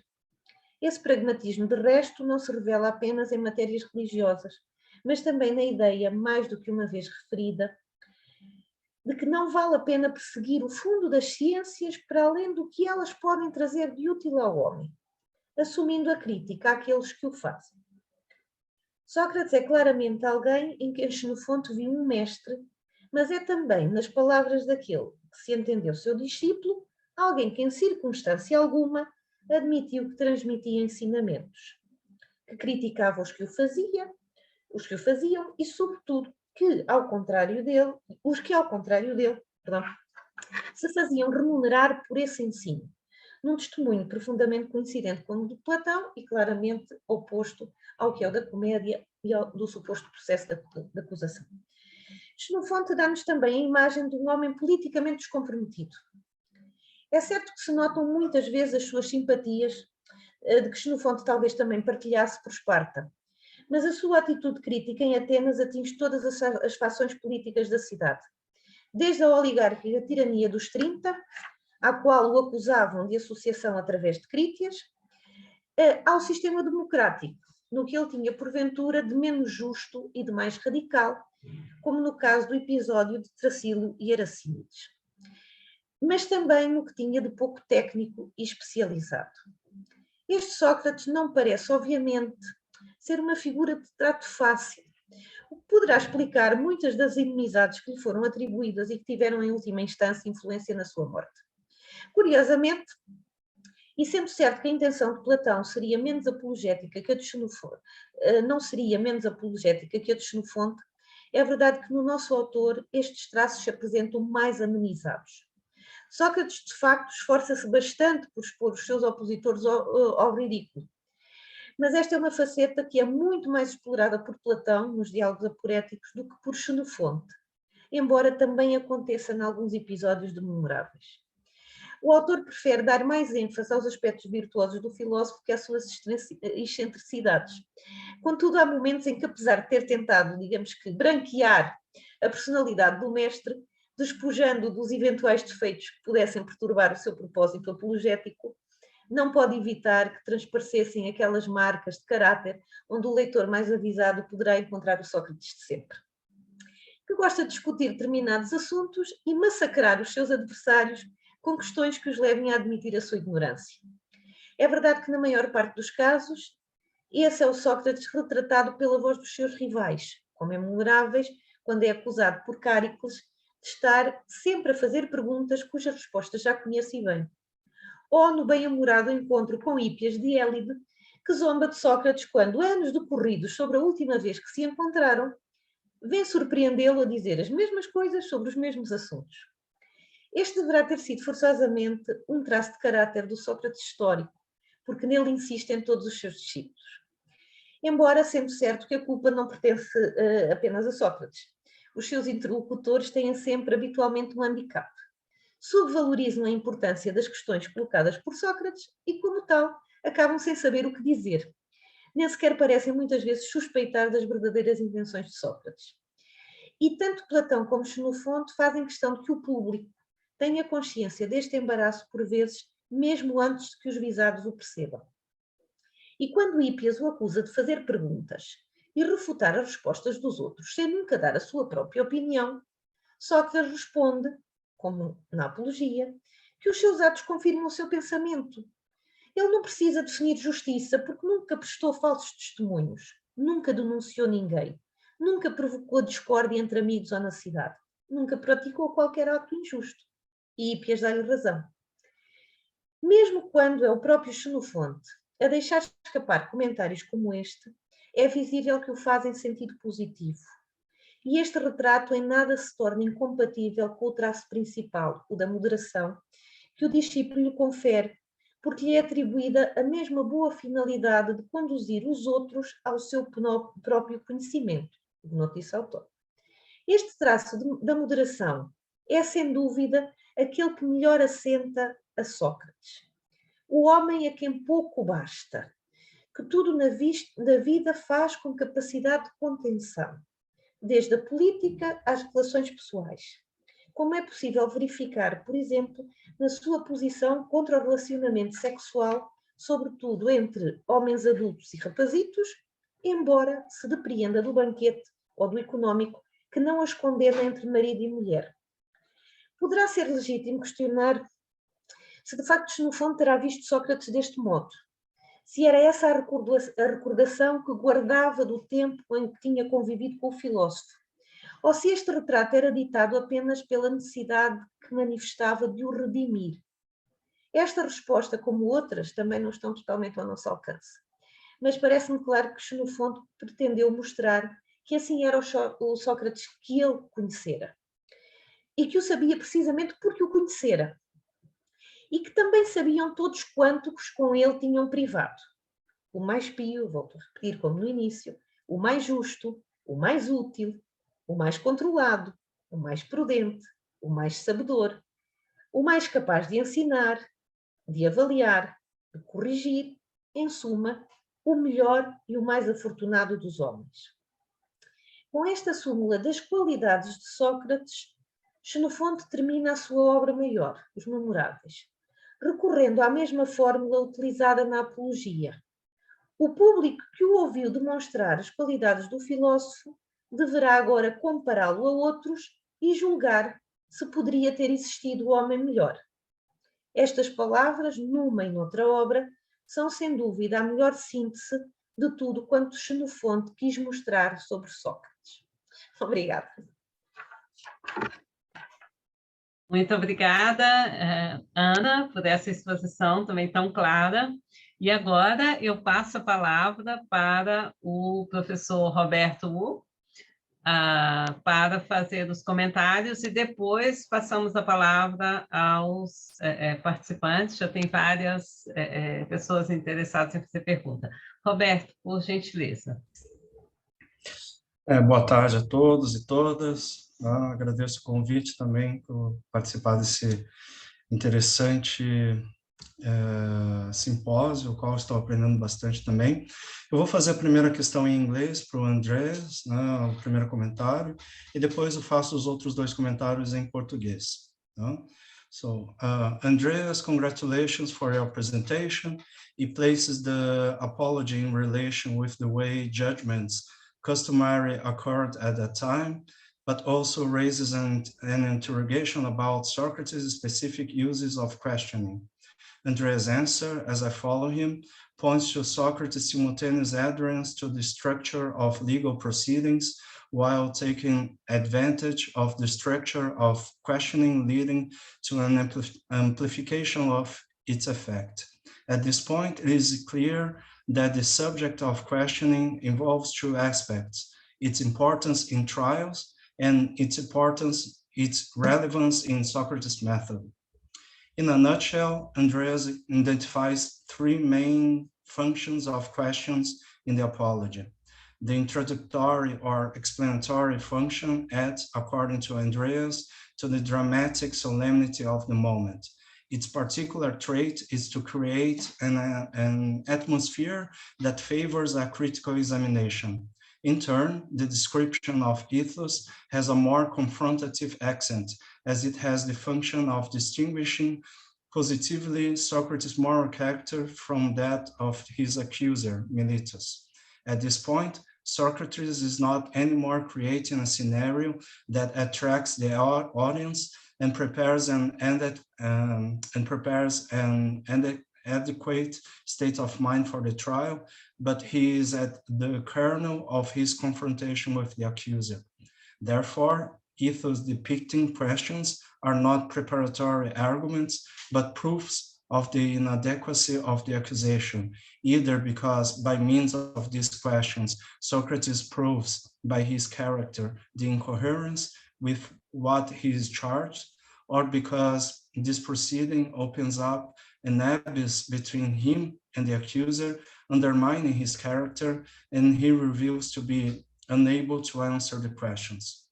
This is what Andreas calls as nonverbal evidence, as Miletus becomes literally speechless after Socrates' questions, as they push the former to the corner. The last group of questions discusses the appropriate punishment, but in a way that it anticipates every possibility the judges may vote for and systematically rejects each of these alternatives the judges are inclined to propose. Despite its philosophical aspect, Andreas' paper seeks to show some commonalities of the Apology with other rhetoric and historic documents, situating it in a broader tradition of trial writings. Particularly, he states that, I quote him, the speech of Socrates has all the virtues the masterpieces of the 10 Attic orators have. My first interrogation concerns to, let's say, this restriction of scope in his analysis, as he does not offer a discussion of questioning in general in Socrates, but only in the Apology. I completely understand the need for delimitation of the subject, but I would appreciate if you could situate if and how questioning in the Apology differs from other writings of Plato regarding Socrates. Hans-Georg Gadamer, a declared Platonist, has written in his work, Truth and Method, that dialectics is the art, I quote him, the art of questioning and of seeking truth, and as such should preserve his orientation toward openness. This authentic form of questioning, which Gadamer regards to be the kernel of the Socratic Platonic dialectic, seems to conflict with the function of the questioning in the Apology, as far as Socrates himself is implicated. While in other dialogues, Socrates questions a philosophical concept, in the Apology, he himself is the subject of analysis. This raises the following question. Can we consider the Apology an authentic example of dialectics, or more precisely, a full paradigm of dialectic questioning, considering that he is more concerned to demonstrate a point with his own motivations? So I shift to Portuguese now, to other considerations. Para Stefania Giombini, a interessantíssima apresentação de Stefania Giombini propõe uma análise da Apologia de Palamedes, com especial ênfase no aspecto jurídico. Com efeito, trata-se de um texto peculiar, na medida em que Gorgias deixa de lado a possibilidade de uso de provas atécnicas. Afinal, como poderiam elas serem providas em relação ao que não aconteceu? Ao partir dessa premissa, Gorgias centra o processo jurídico na exposição de Palamedes. Além da semelhança com a Apologia de Sócrates de Platão, indicado por Stefania, é preciso também considerar o Hipólito de Eurípides, como bem desenvolveu Maria Cecília Coelho em seu artigo Dignidade e Justiça, a que Stefania também aludiu hoje. Contudo, ao contrário de Hipólito, cujo processo toma por base elementos atécnicos, a carta e o corpo de Fedra, eles mesmos eloquentes a ponto de tornar Teseu absolutamente certo da falta de Hipólito, não encontramos em Palamedes elementos não técnicos de persuasão. Stefania pontua bem que o contexto de acusação de Palamedes remete ao arcaico, e como tal não diz respeito a algo que teve lugar em algum momento, mas que, contudo, obedece ao direito arcaico, que ela nomeia como direito não escrito dos costumes. A despeito disso, Stefania nos esclarece que devemos considerar que a referência conceitual e formal dos tribunais era aquela do século V, sendo um movimento de sua exposição a consideração de que o aspecto jurídico do texto é exemplar de vários aspectos do mundo jurídico da época em que Gorgias viveu. Em primeiro lugar, Stefania nos chama a atenção para o que nos é esperado do mundo jurídico do século V, mas omitido por Gorgias. Trata-se do procedimento da exsanguilia, que conhecemos através do julgamento de Sócrates, mas também da omissão de leis, decretos e testemunhos. De fato, o único testemunho apresentado é o do próprio Palamedes, que solicita que seu discurso sobre sua vida passada seja considerado como prova, e não apenas como corpo externo às argumentações, conforme salienta Stefania. Esse é um dos aspectos da crítica de Gorgias aos procedimentos jurídicos contemporâneos, que desconsidera esse procedimento. Segundo Stefania, o discurso sobre a vida passada ressurgirá novamente no mundo jurídico apenas na oratória romana. Outro aspecto é a crítica à temporalidade do processo, que costuma durar apenas 1 ou 2 dias, não havendo tempo hábil para coletar e verificar cuidadosamente outras evidências. Considerando que, na Apologia, Gorgias deixa de lado as provas não técnicas, pergunta a Stefania qual seria a motivação dessa opção retórica, que desloca o centro da atenção dos testemunhos e documentos para deter-se exclusivamente no discurso de Palamedes. Trata-se, de fato, de uma experiência retórica, no qual o acusado, despojado e impossibilitado de empregar provas atécnicas, explora a exaustão o uso do logos, ou antes consistiria ela em uma proposição alternativa e crítica ao modelo processual vigente em seu tempo, ou haveria ainda outra motivação? Outro assunto que mencionei brevemente e que seu artigo discute é o tema da ausência de leis e de decretos específicos para nortear o processo, havendo apenas, de acordo com sua expressão, o direito não escrito dos costumes, que parece ser o fundamento que permite que a descrição da vida passada possa ser tomada como prova. Parece tratar-se aqui de uma tensão entre o direito positivo e o direito dos costumes. E se esse for o caso, haveria uma predileção de Gorgias por esse último, em detrimento ao primeiro, ou deveríamos restringir esse tipo de justificação às situações que não convêm à apresentação de provas atécnicas, como o de Palamedes? Passo agora ao último comentário, ao texto de Ana Elias Pinheiro. Essa mesa composta por estudiosos em torno das apologias se completa com a rica apresentação de Ana Elias Pinheiro, que nos apresenta os elementos centrais da Apologia de Sócrates de Xenofonte. Na introdução de sua tradução desse texto, publicado em 2008, Ana nos diz sobre Platão e Xenofonte, cito ela, que não é Sócrates quem fala, são seus ouvintes que contam o que ouviram dizer. Fim de citação. E o que esses dois autores ouviram é contado segundo uma ordem diferente, embora coincidente em vários aspectos, como em relação aos argumentos básicos da acusação. Muito embora, salienta Ana Pinheiro, em Memoráveis, Xenofonte tem acrescentado outros motivos de acusação, tais como, cito a tradução dela de Memoráveis, o desrespeito pela Constituição vigente, que conduziria à insurreição, o comportamento de Crítias e Alcibíades, a incitação ao desrespeito pelos pais e recurso às citações poéticas de teor subversivo. Fim de citação dela, provavelmente decorrentes de um panfleto do sofista Polícrates, conforme explica a nossa palestrante. Ora, como Ana Pinheiro diz, o objetivo de Xenofonte é explicar os motivos pelos quais Sócrates não se interessa em se defender no tribunal, na medida em que tem passado a vida, cito o próprio Xenofonte, a preparar essa defesa, além do fato de que já se encontrava em idade avançada e não teria julgado necessário prolongar uma vida feliz com as consequências da velhice. Mais ainda, essa vida feliz condiz com a trajetória que o mostra como o melhor dos homens, aquele que nunca cometeu uma ação injusta, né? Também outra citação de Xenofonte. Esses elementos compõem aquilo que Ana Pinheiro entende como uma não defesa, e que Sócrates nem sequer tentara se defender das acusações. De fato, e nesse sentido, pode-se indicar alguma proximidade com a Apologia de Palamedes. Há um recurso à alta evidência do ethos, como se a trajetória da vida refutasse por si mesma as acusações, posto que seriam incompatíveis com a regularidade moral desse que é acusado. Em vista desses tópicos, pergunto a Ana se os traços característicos dessa reabilitação, uma citação dela, dessa reabilitação da memória de Sócrates, particularmente se seus pontos de tensão em relação aos testemunhos de Platão concentram-se principalmente no que você denominou de uma descrição mais amiga e familiar do Sócrates cotidiano, em contraposição às imagens extremadas em lados opostos por Aristófanes e Platão. Então, essa é a minha contribuição, os meus comentários. Agradeço a oportunidade de participar e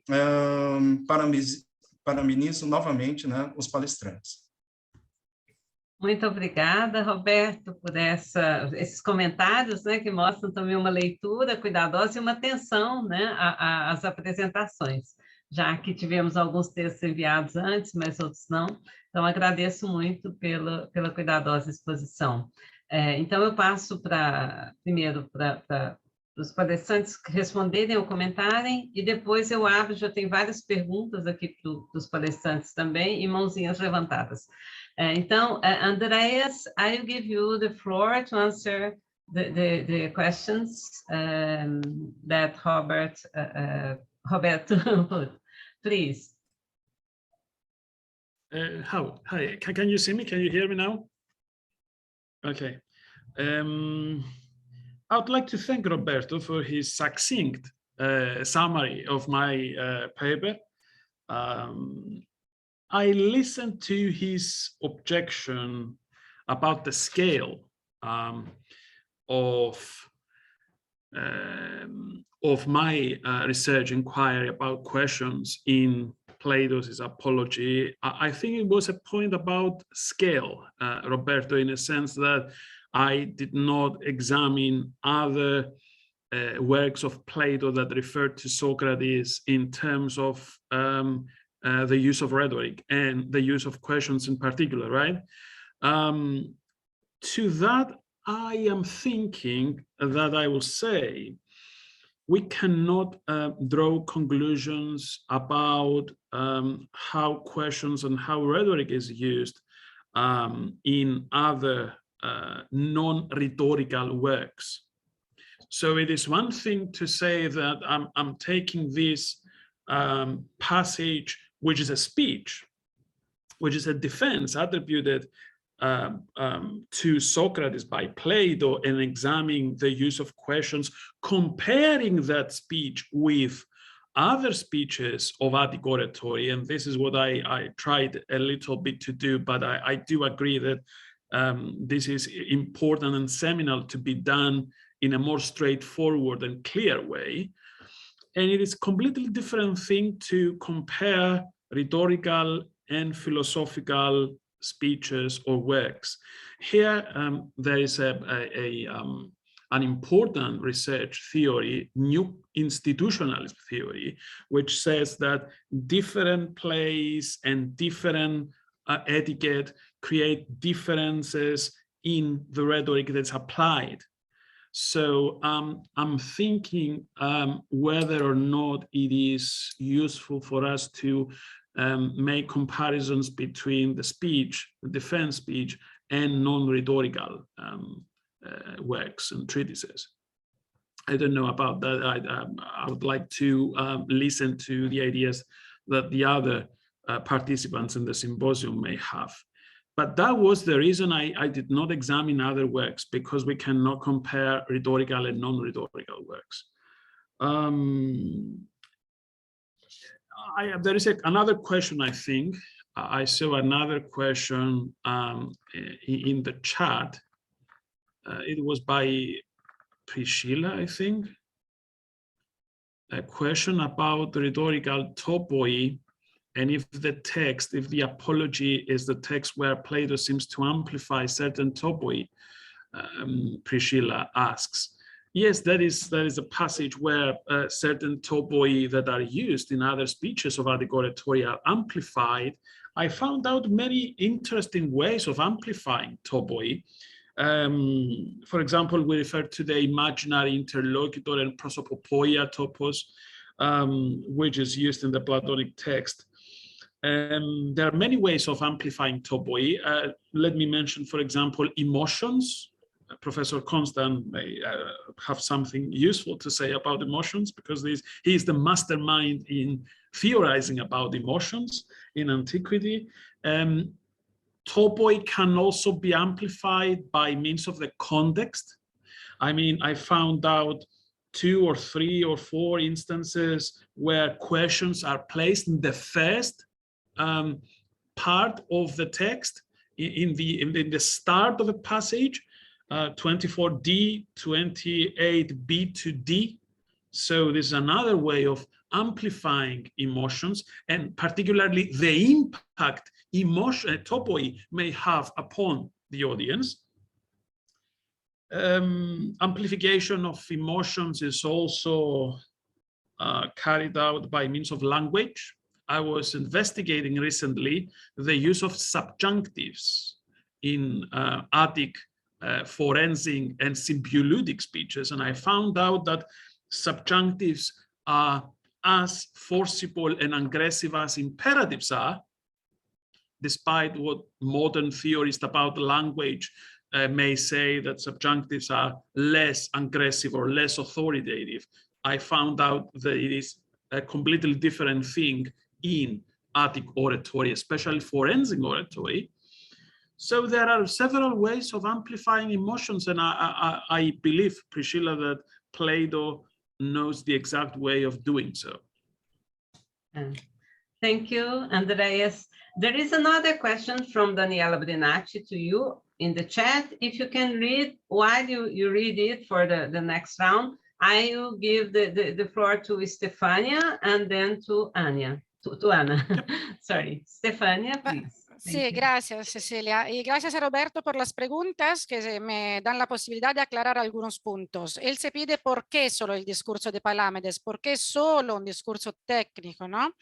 Y vale, la perspectiva mía es que aquí no se pretende hacer ningún cambio en la retórica judicial, pero sí que se pretende por parte de Gorgias demostrar que él es muy hábil a construir también este tipo de discurso judicial.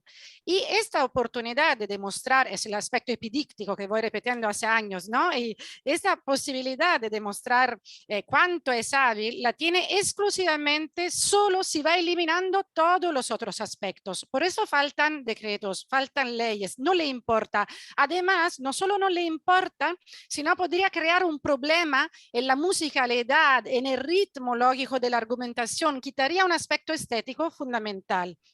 Pues en esta obra yo veo un Gorgias polémico, crítico de su contemporaneidad. Lo veo siempre. Lo veo también en el encomio de Lea, lo veo en el Peritumeontos, porque cuando yo voy interpretando el Peritumeontos en mi clave, que es perfectamente retórica, normalmente los colegas filósofos, y yo vengo de allí, del estudio de la filosofía del derecho, y normalmente me miran mal, porque claro, lo ven como despreciar, pero yo veo en Gorgias, esta capacidad de estabilidad de partir de un texto, partir de un contexto y criticar, aportar algo nuevo. Y me parece haber contestado a todo, Roberto. Muchísimas gracias por tu lectura tan atenta, de verdad, gracias.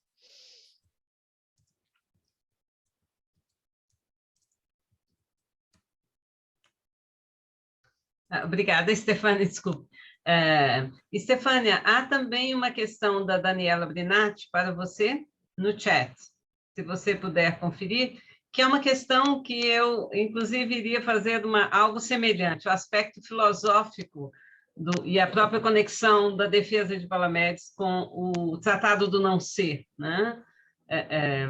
Se não existe testemunha, eu não posso fazer afirmações, ou eu posso fazer qualquer afirmação, do ponto de vista lógico, né? Não existe a possibilidade de contradição. Mas, enfim, então está no chat. Eu passo a palavra a Ana, então. Ana, por gentileza.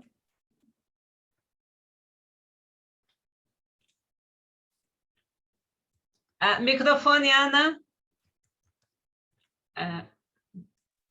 Perdão. Obrigada, Roberto. Pus-lhe as coisas um pouco difícil, porque eu tinha enviado os vários textos e, portanto, mas foi ótima a leitura que ele fez.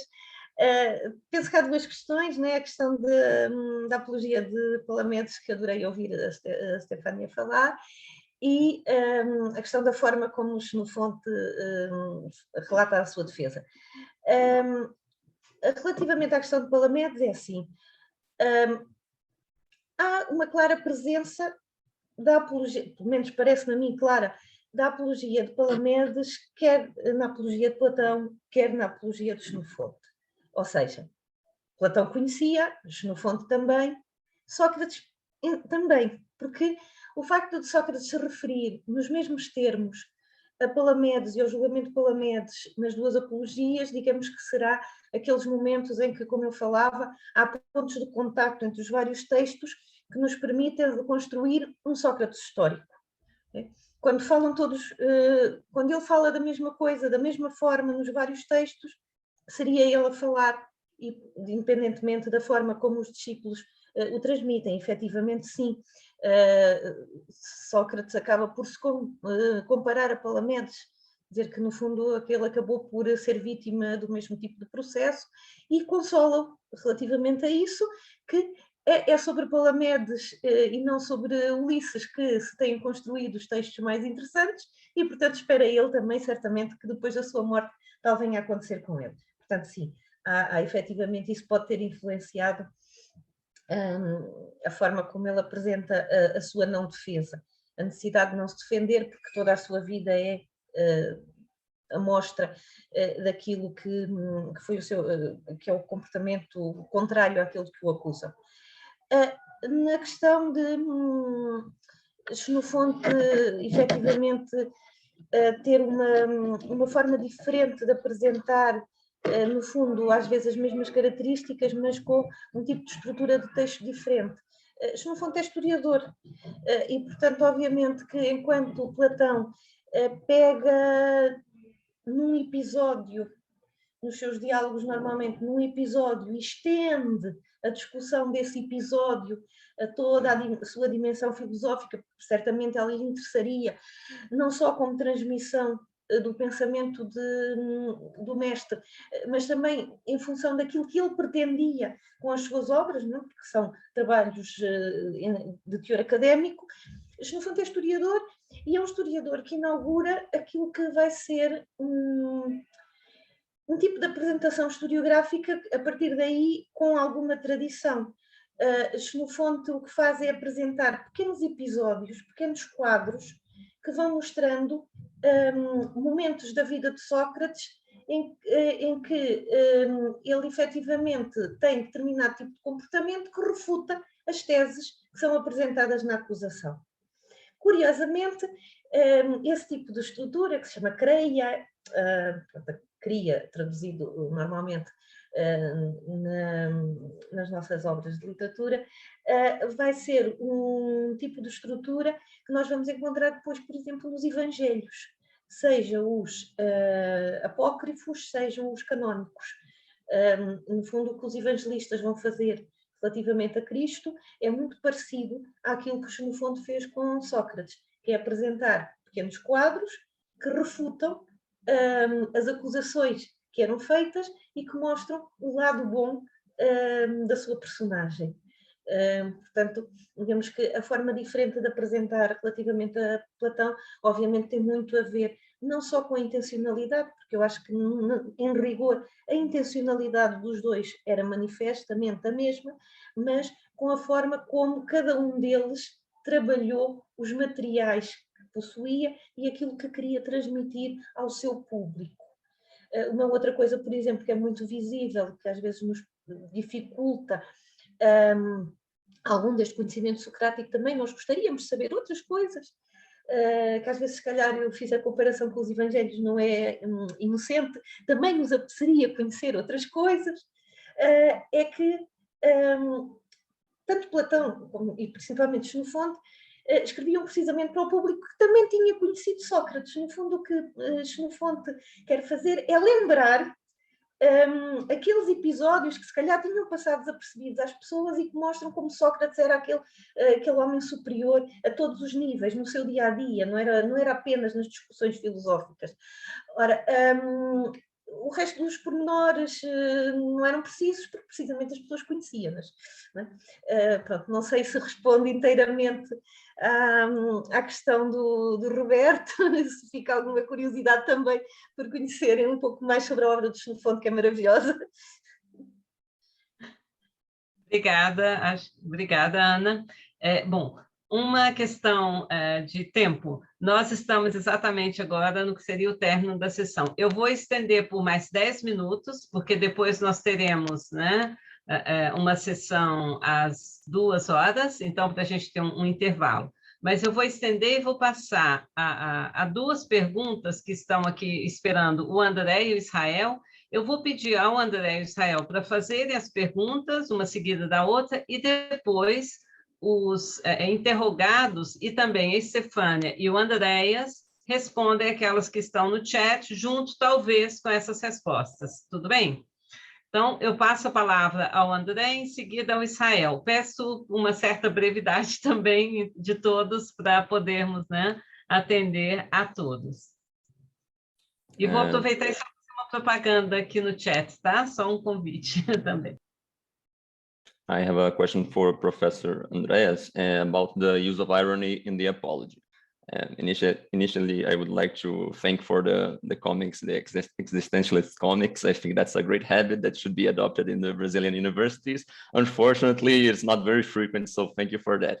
The use of irony in the Apology intrigues me a lot, because one thing is to use irony with your friends, like Alcibiades or Plato or Xenophon, or another completely different thing is to use irony in your own trial, the trial for your life. And I think that's very peculiar, because I have a hard time finding out what's the main purpose of Socrates in his trial. Is it to clean his image, as he allegedly tries to do, or is it still to provoke the listeners into thinking about things that they try to avoid thinking about?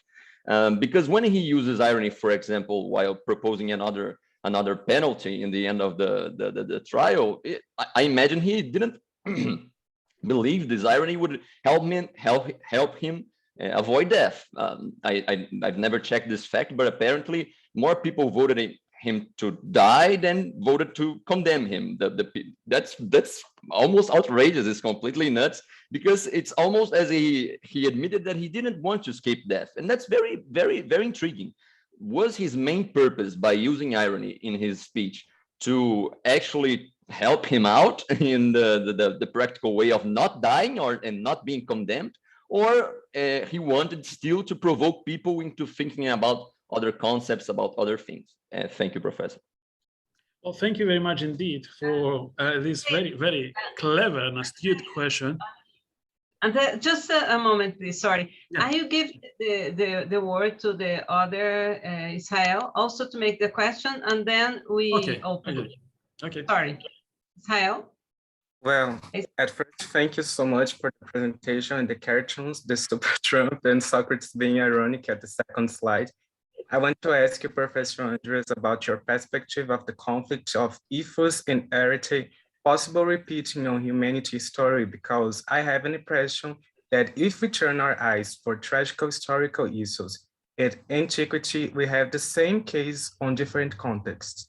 An example, looking for one of our researches and lessons learned with Professor Maria Cecilia was the history, conquests, and tragic end of Hypatia of Alexandria.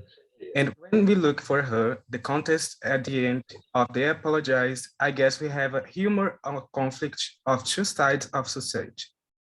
Aside the chairs, the conflict and pain of knowledge, and share the ethos and arete of being worried about social situation, concepts, valence, and so on.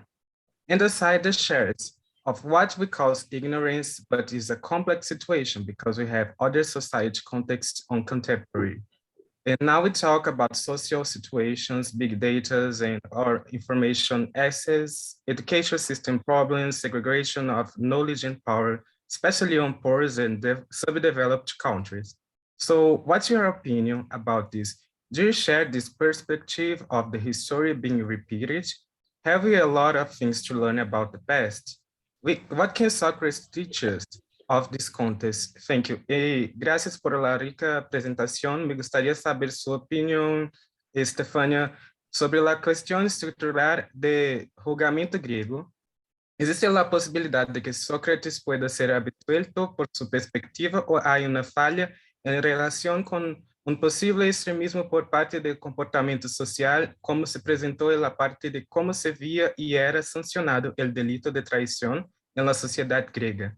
La condena de Sócrates, en su opinión, hubiera sido algo inevitable o, como algunos analizan y consideran, una pregunta mayor sobre la estructura de su discurso, porque creo que muchos dicen que la cuestión central de la acusación sobre la corrupción juvenil y el ateísmo no hubiera sido el clímax de toda essa tensão. Gracias. Obrigada, Israel. Bom, eu passo a palavra. I give the floor to Andreas to answer the two questions together, if possible, and also the question that Daniela Brinatti had asked in the chat. And then I'll give the floor. Eu passo a Stefania, depois de Andreas, para responder também a Daniela e também a Israel. E Andreas. Thank you. Yes, well, Andreas? thank you. I found both questions intriguing. I particularly like the question about irony. Because I'm thinking it is not that peculiar to use irony whenever you're talking to the judges and to the audience in the law court. I have recently published a volume on comic invective. Now, I know irony is not the same thing as comic invective. Here I have the book, by the way, this wonderful book. I don't know if you can see it. No?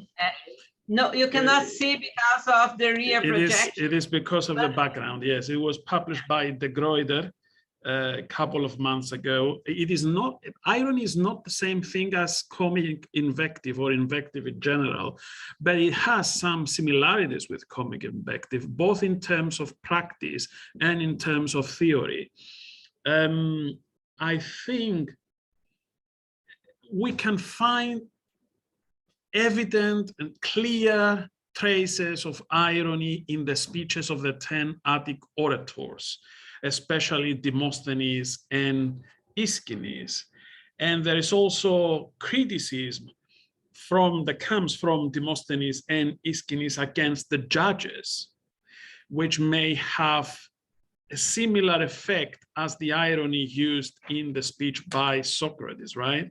So both irony and criticism and comic invective put the speaker into a sort of corner in a very difficult position.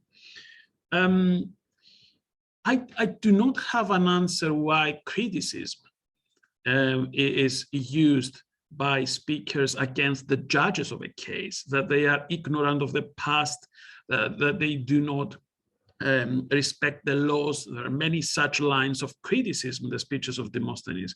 I'm not sure whether this is actually a part of the trial itself, or if it is an addition that comes post-delivery, after the delivery of a speech.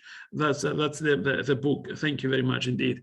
Kaio, if I pronounce the name correctly, a comic invective in ancient Greek and Roman oratory, indeed, by de Gruyter.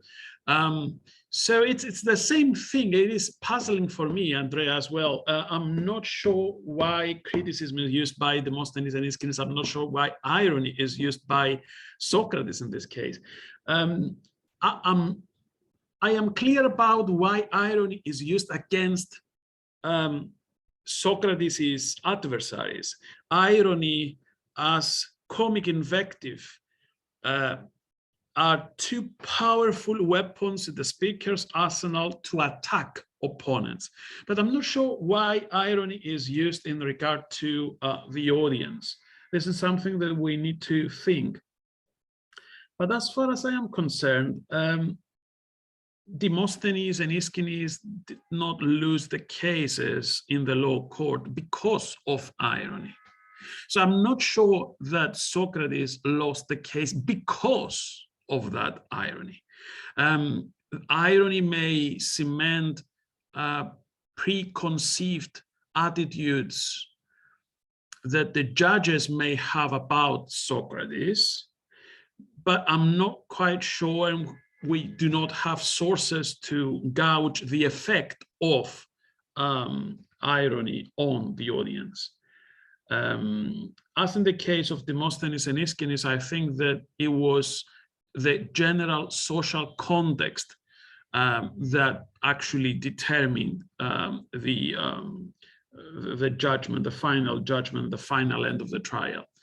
I'm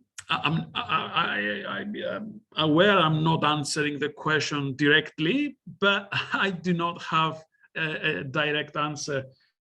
To be honest, I'm still thinking about it. And you see how beguiling is research about rhetoric. I am a fan, the greatest possible fan of rhetoric. And I have to say that I always urge my students to start thinking and reading, thinking often reading ancient Greek rhetorical passages. You see how many things we do not know about rhetoric and we do not know about antiquity. So it is up to you, the next generation of classicists, to go ahead with your own research and have some answers to propose to these questions, which still remain unanswered.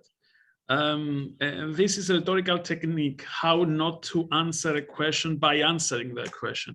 I'm not quite sure I've got the point of Israel about ethos. I don't know if you can come up with the question again, Israel, so I can understand the point about ethos and give some answer or non-answer to the question, as I always do at conferences. Well, perhaps, Israel, you can put the answer, the question in the chat, and then I will give the floor to Stefania while you do this. Stefania? ¿Puedo hablar? Bien, respondo a la pregunta de Daniela. La perspectiva filosófica, ¿no? Leer el logos de Gorgias aquí como algo capaz de explicar lo que no se puede, que es intangible, ¿no?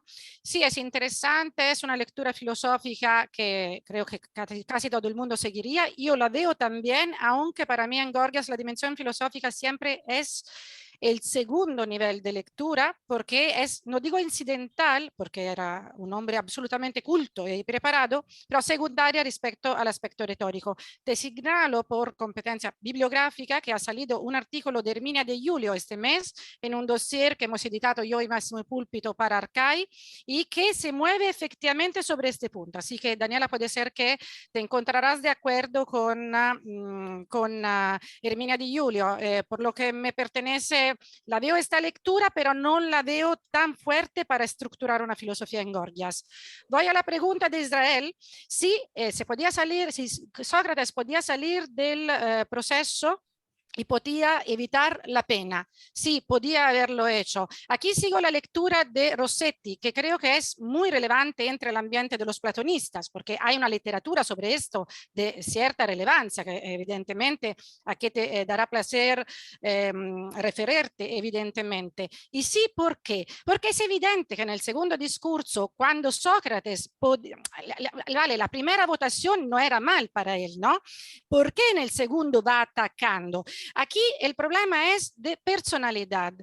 Sócrates, si pedía disculpa, por ejemplo, tenía otra actitud, era muy amado además en Atenas, aunque este se trata claramente de un proceso político que tenemos que enmarcar dentro de muchos de los procesos políticos de la época. Pero si hubiese actuado de otra manera, probablemente se hubiera salvado. Pero el problema es que no podía hacerlo. Para pasar a la historia, no se pide disculpa. Sócrates era sabio. Como no se había huido de la cárcel, no podía dar un paso atrás en el proceso. Este es un mecanismo prácticamente humano, este es un mecanismo de quién sabe de ser Sócrates en la sociedad ateniense. Yo tampoco lo habría hecho esto, un paso atrás. Así que allí la actitud, y la actitud irónica que se pedía también a Andrés, y ha discutido ahora Andreas, es esto, yo veo, una actitud irónica porque podía hacerlo, lo sabía hacer y era el momento de hacerlo para construir su historia personal y yo diría que tenía la intención de durar eternamente como un héroe del conocimiento. Y acabo. Gracias. Gracias, Stefania. We have already passed 15 minutes. I will ask perhaps Israel to be in contact with Andreas to discuss this by email or by Facebook message anyway. Oh, because yes, okay, if you don't mind, apologize, but it's not. I think it's time to finish. I would, before closing the session, just ask Roberto. Roberto, você gostaria de fazer algum comentário, alguma observação como moderador da mesa? Não, só agradeço a participação de todos, né, e todas. Foi uma excelente sessão e parabenizo a organização do evento. Muito obrigada, então, e agradeço a todos os palestrantes também, Stefania, André e Ana. Muito obrigada por essa sessão, por todos que fizeram perguntas, que estavam aqui, e inclusive até mais tarde, né? Já passamos da hora e ainda tem 50 pessoas ouvindo sobre retórica grega. Então, muito obrigada a todos. Eu coloquei um convite para um evento que começa a semana que vem, é um público que eu acho que tem interesse nesses temas, né? É latim, é arte amatória de vídeo, mas fiquei o convite. E convido também para a nossa próxima sessão, às 14 horas, com 2 tradutores das Bacantes, que vai ser editado esse ano no Brasil, 2 traduções das Bacantes, e também com a professora Miriam, da História e da Arqueologia da Espanha, da Complutense, e a outra sessão com os professores Alessandro Stavro e Celso Vieira, né? Então, estão todos convidados. It's a long journey into the afternoon. Então, boa tarde, obrigado pela presença, até mais tarde. Thank you, goodbye, grazie.